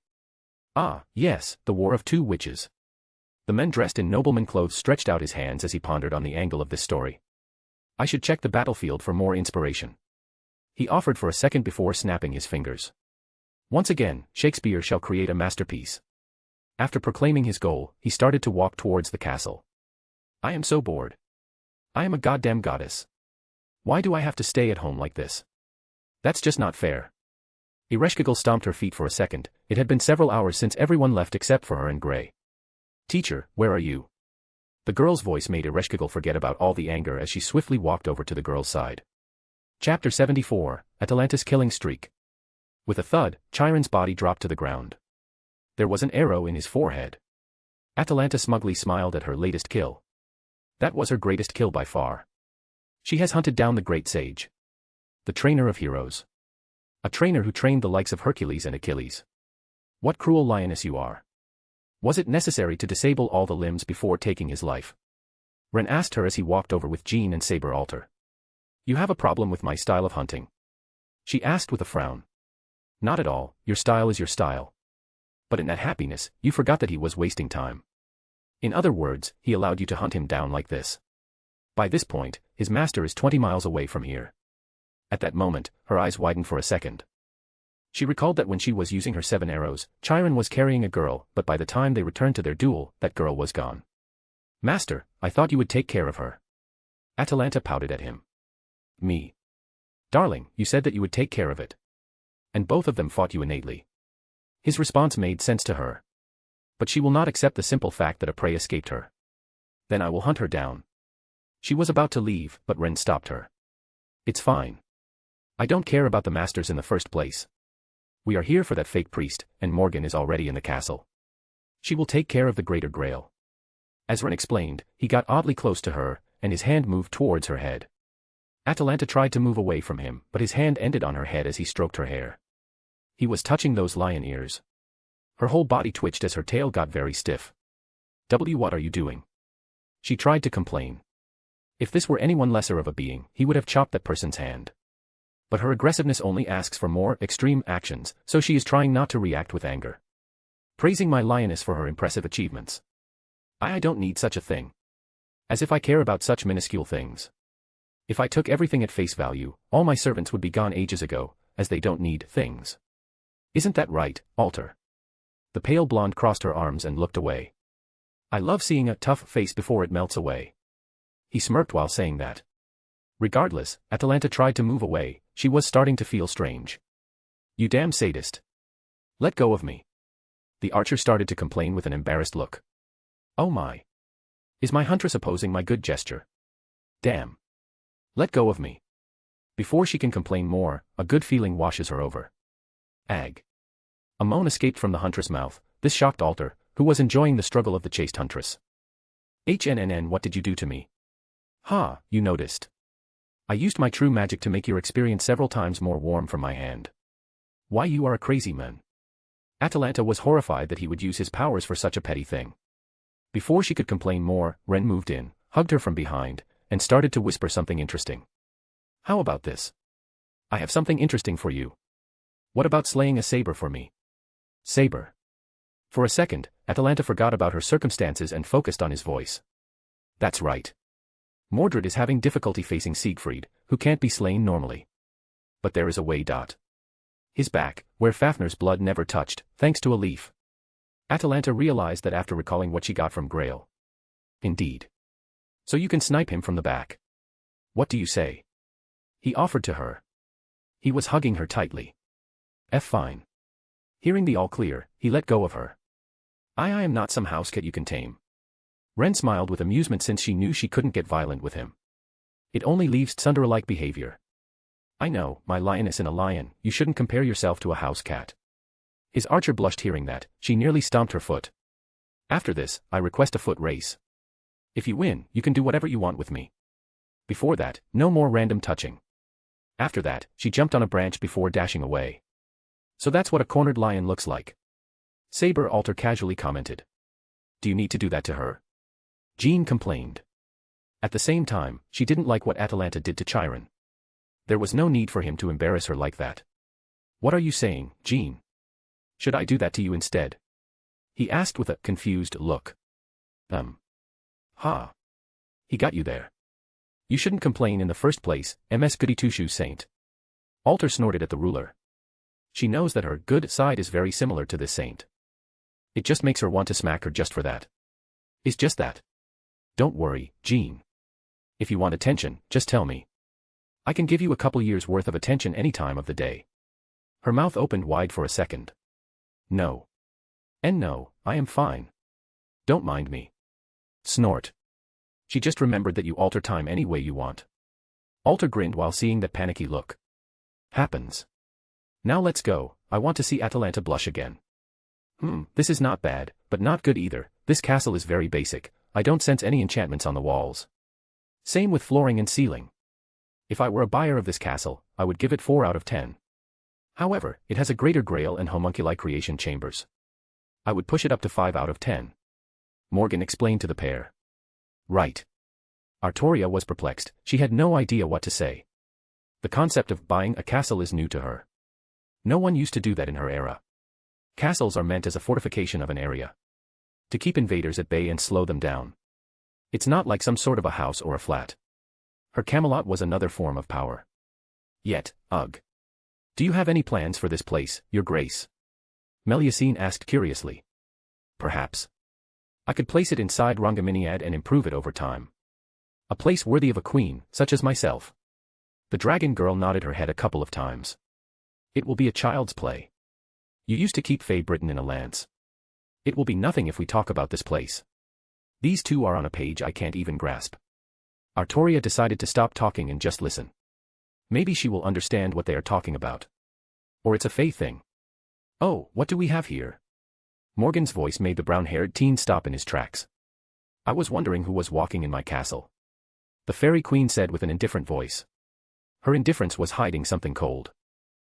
This is Igdmalenia Castle. You mean it was? Morgan interrupted sharply. I. The brown-haired teen, still wet from head to toe, didn't know how to respond. Let me collect my stuff, and you can have the castle, what do you say? He was pulling the straws by this point. Fine, get to it then. With a nod, he rushed to his room. The trio could see that he was in quite bad shape. Not that they cared. You do realize that he is still a master. There are 2 command seals on his hand. Artoria commented as she noticed black command seals on his right hand. Since they are black, this means he is a master of the black faction. What of it? It's not like his servant can do anything. The most dangerous servant of this faction is dead. Morgan brushed her fingers through her hair. Even if they can do something, Melusine will care of them. The fairy queen pointed out the obvious outcome. I guess. No guess, hard facts. Morgan motioned for them to move. They still needed to explore more. What the hell? By this point, you should be barbecue. Why can't I cut you? Mordred is getting pissed by this point. It's his myth, Siegfried bathed in Fafnir's blood, making him nearly invulnerable. The necromancer said with a knowing look. He was getting annoyed as he still needed to hide from remnant golems and homunculi, who rushed out from the castle. I thought those freaks took care of the small fry. With a sorcerer and fairy queen in the area, all these should have been removed by this point. Ha! You think another saber can take care of my saber? The fat blonde man had some of his courage back. He realized that Siegfried's weak spot was hard to get hit. Dream on, mercenary. I am the one who created the homunculus of Igdmalenia. They are mine. Now surround this punk and kill him. The albino people rushed out and tried to surround the necromancer, but suddenly, a green streak of light slammed into Siegfried's back. "Hi!" The blonde fat master squeaked when he saw that. His servant just collapsed on the ground. Mordred looked confused by this as well. "Huh? What the fuck? Why did he collapse like that?" The Knight of Rebellion walked over and kicked the corpse of fellow Saber. "His weak spot. Someone sniped his weak spot," Kyrie said after killing another homunculi. Second later, Siegfried ceased to exist as he was dead. Seconds later, more arrows descended as all of them, homunculi and the golems, were killed. What the hell is going on? An archer. Second later, Ren with Saber Alter and Jean arrived. The next second, a lion girl jumped down and landed behind her master. She was holding a bow. This detail made Mordred realize what was going on. This lion girl killed her prey. Oi. That was my opponent. You are too slow. Besides, you couldn't kill him either way. Atalanta said with an almost bored tone. Why you? Are you saying I can't do my job? No, but if you insist, then, maybe. Red lightning started to crack around Mordred as she was ready to kill. Calm yourself. How about a game? Ren interrupted the pair. What do you mean, master? The pair looked interested. Caster of Red is still around. He looks like a nobleman, a scribe. Kill him, and we will have a winner. What do you say? Heh. Interesting. Fine. I am in. So do I. I am on a kill streak. This will be my 4th servant kill. Atalanta nodded as she summoned her bow. Good, then he is in the area. Try to look for him. Ren explained with a smile. This will be easy. With my mana burst, I will catch up with him. Mordred jumped on the castle walls and looked around. Same with Atalanta, who elegantly ended up on the gatehouse roof looking around. There is no quiet moment with you around. The necromancer said to the sorcerer. Just trying to entertain my favorite lion, Ren said with a casual shrug. By that moment remaining, golems and homunculi tried to surround them. This was to allow the fat blonde man to escape. It appears the several ants are still around. Saber Alter commented as she summoned her sword. If you are interested, you can take care of them. Fine. Then I will find the master. Igdamilenia's people have a bounty on their heads. I can get some extra cash. The necromancer casually commented as he loaded his gun. Suit yourself, but there still should be a black faction member with a servant. You are right. We haven't seen an assassin. That too. Ah. So that's 2 then. Pretty much. Chapter 75, The Fated Rematch. Oi, stop. Let me kill you. Mordred exclaimed as she swung her clarinet at a curly, brown-haired, looking nobleman. So uncivilized. I am here to write a story that will last thousands of years. Shakespeare said annoyedly as he dodged everything the Knight of Rebellion threw at him. You can do that after I cut you down. Saber of Red was starting to get annoyed, like super annoyed. She had never faced someone who could dodge her sword swings like that. That's not how it works. Since I was summoned here, I must leave another masterpiece behind. This time, he dodged several arrows coming his way. Atalanta slowly lowered her bow as her eyes were wide. A realization washed over her. A noble phantasm. No, a personal skill like mine beyond Arcadia. As impressive as always. Sadly, you are not one of the main characters. Shut the fuck up. I am going to stab you. Mordred swung with a blade full of red lightning, but again, Shakespeare dodged without issues. As a support character, you should just do your duties and let me do mine. The Knight of Treachery's eyebrows twitched as she lifted her sword, and energy started to gather. She is going to use her noble phantasm. That's it. No more niceties. Atalanta jumped away and watched this from a distance. She was getting ready to snipe once again. There should be some sort of requirements for his personal skills activation, just like how mine does. The huntress narrowed her eyes and watched Mordred use her red beam on Shakespeare. She watched closely how the beam descended, but the playwright dodged at the last moment. The lion girl's eyes gleamed as she got an idea. She noticed that Shakespeare had to look at incoming threats to dodge them properly. That means he won't be able to dodge if the threat is something he is unaware of. The archer pulled her bowstring and aimed at the playwright's back and then shot at him. As the arrow flew, it hit its mark. Atalanta grinned as the arrow struck true. The caster flew several meters away before slowly standing up and looking at Archer. Now that was backhanded. Very well, it appears my time here is close to an end. Before I go, however, I would like to show you a tragedy. What? Atalanta and Mordred looked confused. First folio, when the curtain rises, it will be like 10,000 thunders. The book in Shakespeare's hand glowed as the pages started to flip. Damn. That bastard used his noble phantasm. Archer. Shoot that book. The Knight of Rebellion exclaimed, but bright light confused both of them. When Atalanta got herself together, she was face to face with her past. Like a broken record, she witnessed her powerlessness. Shakespeare's noble phantasm is simple, it's a tragedy. Like a worm, it worms inside people's hearts and forces them to live with their regrets. For Atalanta, it's not her abandonment or wild upbringing but her powerlessness to help others not to experience what she had to go through. She only knows how to hunt, which she is good at. Yet, this is not enough to save all the orphans she wants. That was where the noble phantasm attacked her. Like a broken record, she was bombarded with failures to protect children from dire fates. And no. Again. No. And again. Stop it. If Shakespeare had been here in person, he could have done more than just show an image of her greatest fears. But then someone pulled her into a hug. The images stopped like someone pressed the stop button. Ren's voice proceeded to soothe the huntress. Relax, this was just an illusion, the scriptwriter played on your greatest fears. Even if he said that, the huntress embraced her hug, her tail coiled around his waist. Master, you have to help me, I don't want to experience what I saw here. I am only good at hunting. But it's not enough. Atalanta, softly with a somber voice, spoke to him. By this point, she has no idea why she is telling all that. Of course, if I weren't interested in helping you, I wouldn't have invested my time. He hugged her tightly. HNNN, we still need to race if you want, the remaining piece of my heart. She said that while lifting her eyes and looking at his face. There was a little bit of that cockiness of the huntress. That is given. But do you truly want to race someone who alters time with a mere thought? He asked with concern. It's not that he won't race.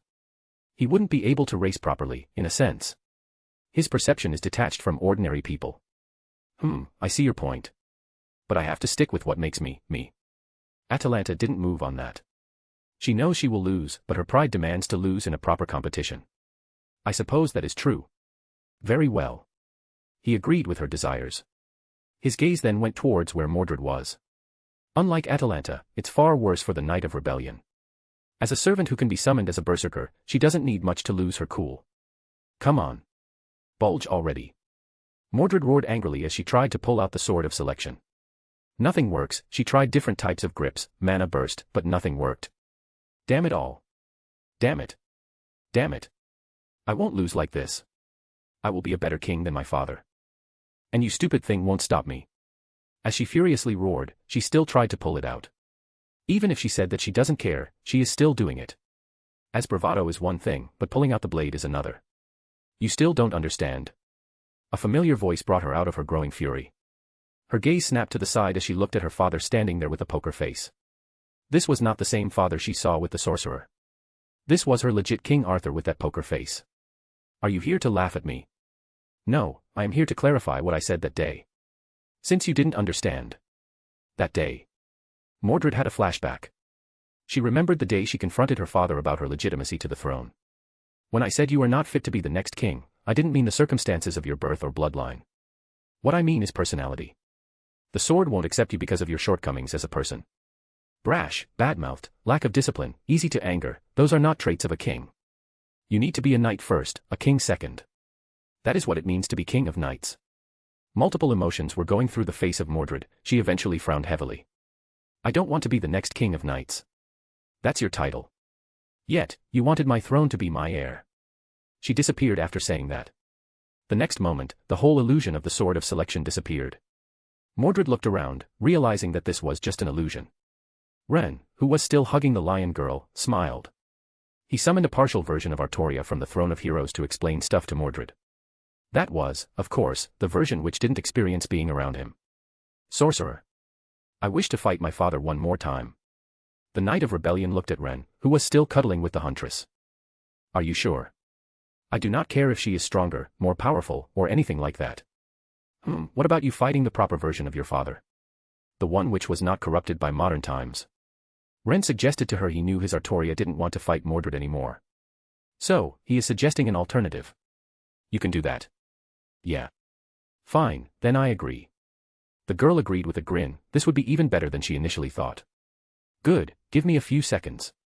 He looked away, towards, somewhere. Ha. Ha. Loud cheers followed as Mordred realized she was in an arena. Wait, this is, she looked around with awe and shock.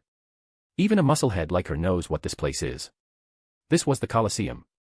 The building is famous worldwide, where epic fights used to be held. However, she found it strange that the building was at its peak. It looks fresh. Like the Romans recently finished its construction. Impressive, is it not? A familiar voice spoke in front of her. Mordred looked forward, she saw her father standing there with her golden sword, a smoky aura was around the blade. She was ready to fight. I used only to imagine how this place used to look like. Now I can see it fresh.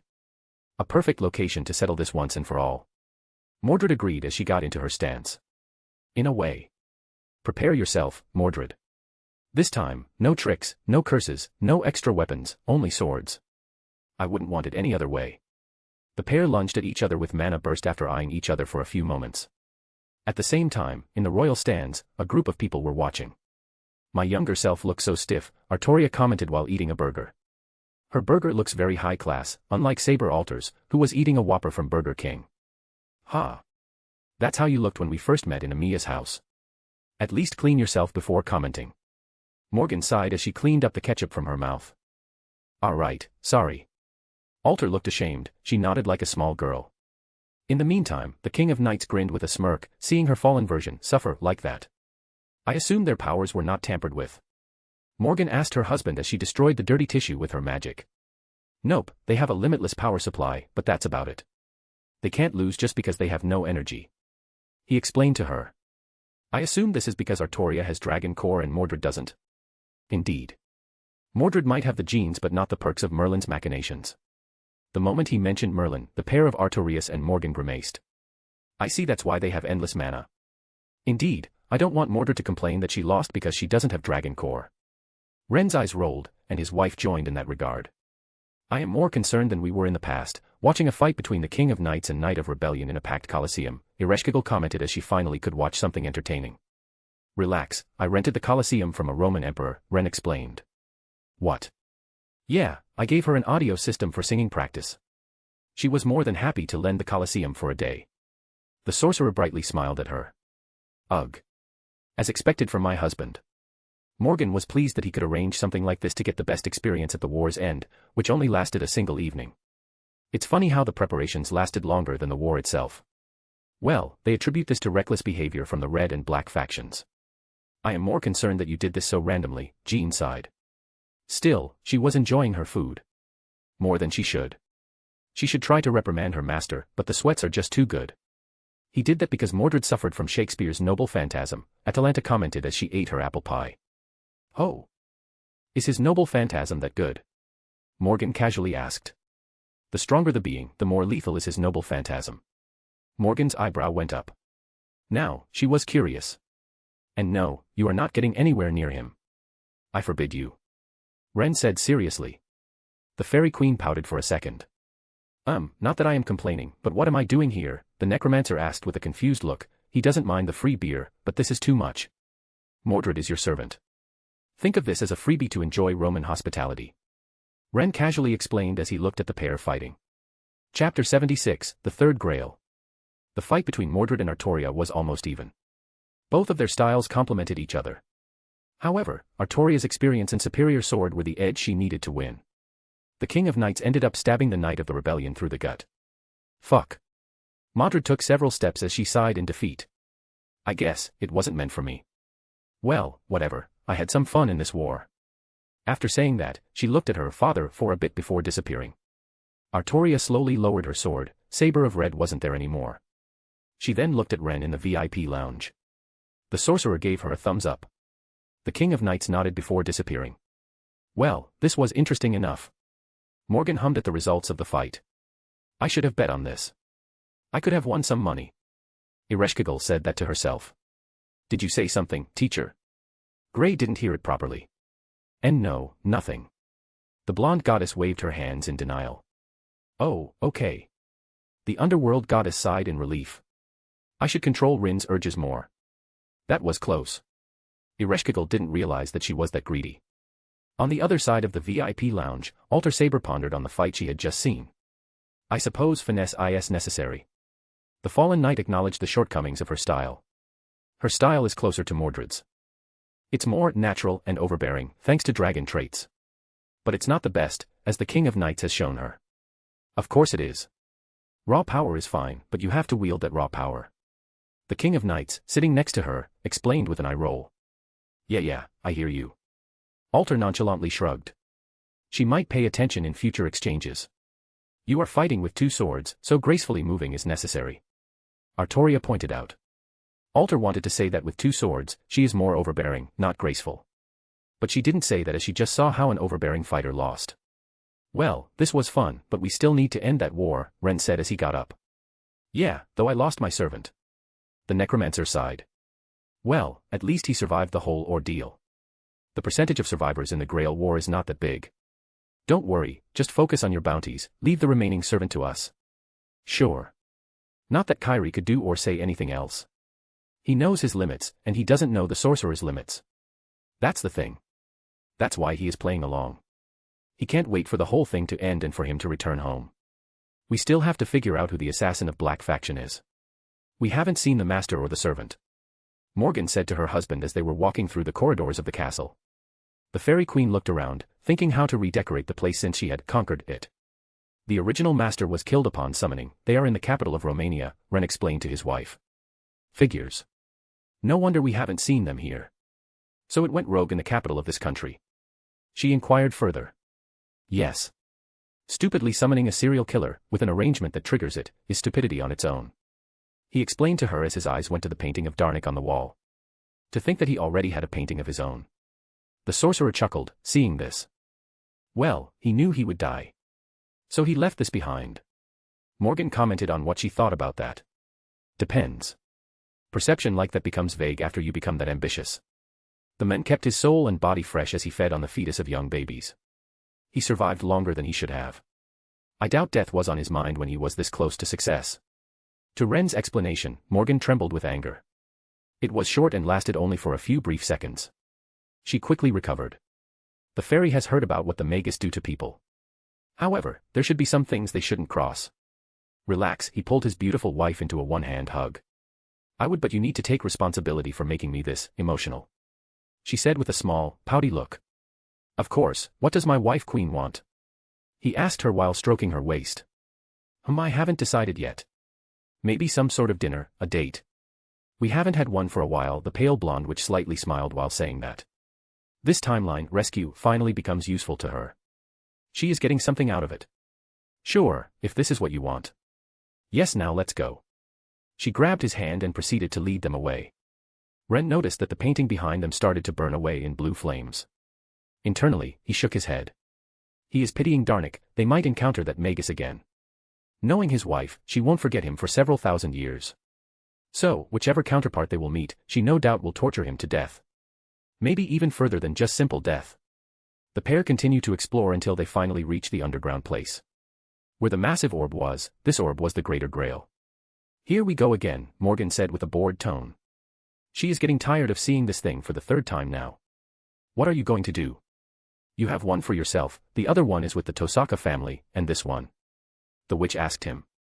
She has no use for these things. For her, it's just another battery. The Fairy Queen doesn't need extra batteries as she has her connection to her husband, which is her most valuable thing. No other sources of mana matter to her. Honestly, I don't know. I could use this in the clock tower to teach students about heroic spirits and Throne of Heroes and run some sort of Grail War simulations. He said that while stroking his chin. With how the timeline is, he has more than 30 years until that fateful day he will take over everything. He has enough time to play around and influence the perception further. If this is what you want, we can develop some sort of platform to make it happen. She said that while leaning into his shoulder. That would be interesting.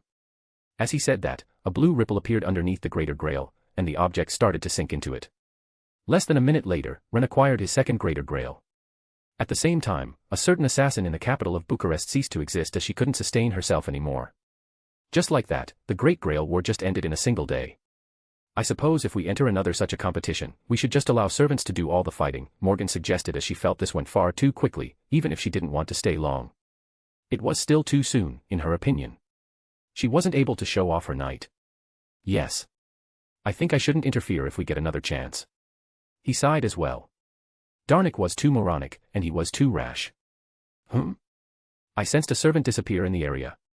Morgan looked around for a second before shrugging without care. It might be the berserker of black. Oh, well, whatever. Ren didn't care much about the stranglers. None of them are interesting for him to pay attention to. I guess. The fairy queen nodded at him. Since he doesn't care, so won't she. After acquiring the greater grail, the pair started walking back outside. Husband, what will we do with the castle? She asked him as she continued to look at the walls, the ceiling, and other parts. I have no use for it. Then does it mean I can take it? She asked hopefully. I guess. It's not that we will remain in this timeline. He nonchalantly shrugged. Great. Then I shall take this castle.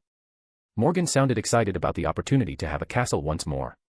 It's not that this place is her dream castle, but it will do for now. She has something to play with and experiment with this place until she has her dream castle built in future. Her husband, who knows the future, has already told her she will have that castle. But for now, she can play with this third-rate place. Sure, do what you want. I will talk with that priest you got for me. For a second, she giggled as they were going to do their thing. Morgan decided to kiss her husband for a second before she disappeared to prepare a storage item. Ren chuckled, seeing her excited about a stone building. Well, she is a witch queen, and like any queen, they need to have a castle. With a groan, Shiro Kotomine's eyes flicked open. For a couple of seconds, his eyes were blurry, but he could see that he was in some sort of indoor place and someone was sitting in front of him. For a second, he shook his head, and he could finally see correctly. It appears that woman captured me. What is it you want? You should just kill me and be over with this. The fake priest said with a resigned sigh. I do wish to speak with someone who wanted to kill more than 7 billion people. Kill? Don't be ridiculous. I had no such plans. He quickly got offended. Oh. So you had no plans to give everyone heaven's feel? The man sitting in front of him asked. Shiro frowned slightly, he never expected that question. How does he know what I was planning? The ruler from the previous war pondered for a second. How do you know my intentions? Because I know the future and the past. I was called to this timeline to stop you. The man said that while leaning back in his seat. Called? Someone summoned you. Is this the guy who is supposed to be married to Morgan? He is a sorcerer from another timeline. I wanted to stop conflicts, to bring salvation to everyone. Shiro caved in and decided to explain himself. You don't just bring salvation. Jean manifested next to her master. She was slightly angry that a fellow ruler wanted to bring salvation. That's quite arrogant. So it's hubris. The sorcerer pondered for a second before deciding to explain. That's not how it works, Amakusa Shiro Tokisada. True magic is not meant to be wielded by everyone. It's inhuman. Each magic is like a trauma, it changes one forever. It's like living in fantasy your whole life and then discovering an ugly truth of reality. Each person reacts differently to it. Some crack and get consumed by others and start swinging extremely, thinking that they are entitled to more. That is why you must fight for this power and not get it without something. I know this best. After all, I was born with denial of nothingness. I see. So you are saying it was wrong for me to do this? You would have ended up pruning this timeline and killing billions of souls. Ren stood up and walked over to Amakusa Shiro Tokisada. Choose yourself if you think that what you did is wrong. Is it wrong to desire what you did? Maybe it's terrible, or perhaps it's right. What you need is to understand what is what. Your planning had something missing, and that's how reality works. You forgot that we live in a reality which is finite and not infinite. It's counterproductive to make 7 billion true magicians. Ha. I guess so. Well, I tried. Yes, well, next time, try something feasible. After saying that, Ren snapped his fingers, and the ruler disappeared before his eyes. Master, what do you mean next time? Jean started to panic all of a sudden. Chapter 77, Aftermath of Great Grail War. Jean panicked. What does it mean they are going to meet again? Master, what do you mean by meeting again? You can't be serious. That man is dangerous. He nearly ended the world. The saint wanted to reason with her master as she thought he would summon the fake priest. I am not going to summon him. I don't need to. He is a hero recorded in Throne of Heroes. The world itself will summon him again at some time. Ren explained to her as he knew what his blonde saintess was thinking. Oh. Yes, just relax and don't think beyond a certain point, as you will only get more anxious thinking about pointless things that may or may not happen. He explained what it means to worry about the future. As someone who wields time, he knows the best not to bother about extras like she does. After all, he has a witch for his wife, who has been around for a long time. Morgan stopped bothering about such things as she realized how pointless it was. It's more fun not knowing what will happen. And Ren agrees to some extent. He knows the general future, but the rest. He is going along like it's some sort of amusement park for the magician. As you say. I will follow your lead. Jean simply sighed. All she can do is try to mitigate the damage. You need to relax. Being uptight like this makes it extremely easy to startle you, her master explained. That's because you keep on doing crazy things. Because of your actions, I must be aware of such things constantly. The ruler-class servant pouted internally. She would have an easier time if he were less flippant about his actions. As you wish. That's all she could say. But, at that moment, his finger went on her cheek and poked her. His actions made her take a step to the side, but it was pointless as he simply rearranged the space so that she could not move the way she wanted. Seeing that he is using his powers even for such minuscule things makes her eyebrows tremble. See, for a second, you thought that I would do something. And you did. But, not what you expected. Her cheeks started to inflate, but Ren ignored that as he continued to have fun with his saint. One thing is certain, having the saint here makes him quite happy. He has another source of teasing. His knight is slowly evolving into getting over those teases, but Jean is still fresh on that front. However, the fun eventually ended when his servants returned to him. Atalanta and Sabers returned to him as they cleared up the remaining stranglers. Well, this was fun. The necromancer carrying the fat blonde man got the attention of the sorcerer. The ex-master of Saber of Black is tied up like some baggage. Oh, you caught him. Not bad. Ren walked over and inspected the prey bounty hunter had. That reminds me. With hand motion, a gold cup appeared above his palm. For playing along, I shall remove the curse you have on your family crest. The cup glowed, and Kyrie's crest briefly heated up. This reaction happened so fast that the bounty hunter didn't even have time to react. Thanks. Don't mention it. It was the least that I could do. You help me, and I help you, even if this help is to save your own skin. He shrugged as the cup disappeared. I see. That trolling you did on the fake priest was worth it. Ren chuckled while recalling what Kyrie had said to Shiro. That alone was enough. That priest spends hours trying to think about Mordred's identity. Oh. To think he saw that too. Damn, these magicians. They see everything. The necromancer had chills going down his back. Yes, anyway, have fun with your hunts, Kyrie Sisigu. Ren shook his hand for a second before returning to his servants. He could see how Atalanta and Jean were looking at him. They had just seen the Grail in action. Jean never considered that he could casually use it like that while Atalanta's tail went from one side to another. She was excited that he would use the cup to fulfill her wish. Yeah, see ya. It was strange, but Kyrie had a grin on his face. His family crest is fine now. It was what he wanted. Holy smokes. As the necromancer was leaving, the fat man tried to struggle and beg, but everyone ignored him as if he didn't exist.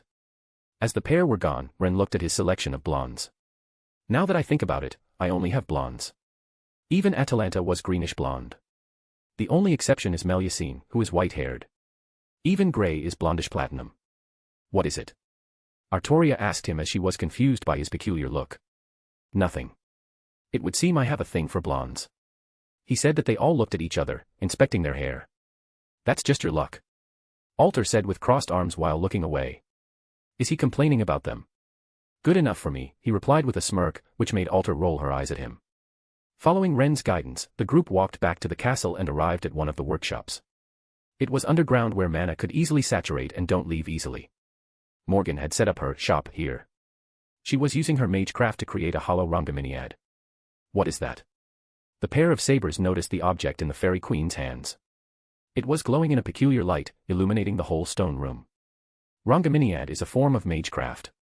She is using it as an item with which she can hold a piece of land inside a replica of the lance, Ren explained to her. That's how she kept her lands from getting pruned even when the anchor was no longer there, the magician explained to her. Just how absurd her mastery over the lance has become. Artoria thought with a frown. To think that her older sister's fairy counterpart could reach such mastery over an item which should not even be considered a style of magecraft. One can achieve high levels when you spend hundreds of years practicing something. There is a reason why people call immortality a curse and a blessing. When you treat it as a blessing, you can achieve things like you see before you. Ren explained to her. Or you can just cheat with time manipulation. Alter dropped her 2 pieces. She remembers how he decided to create King of Heroes' noble phantasm as if it were another afternoon in Ren's household. Or you can just cheat.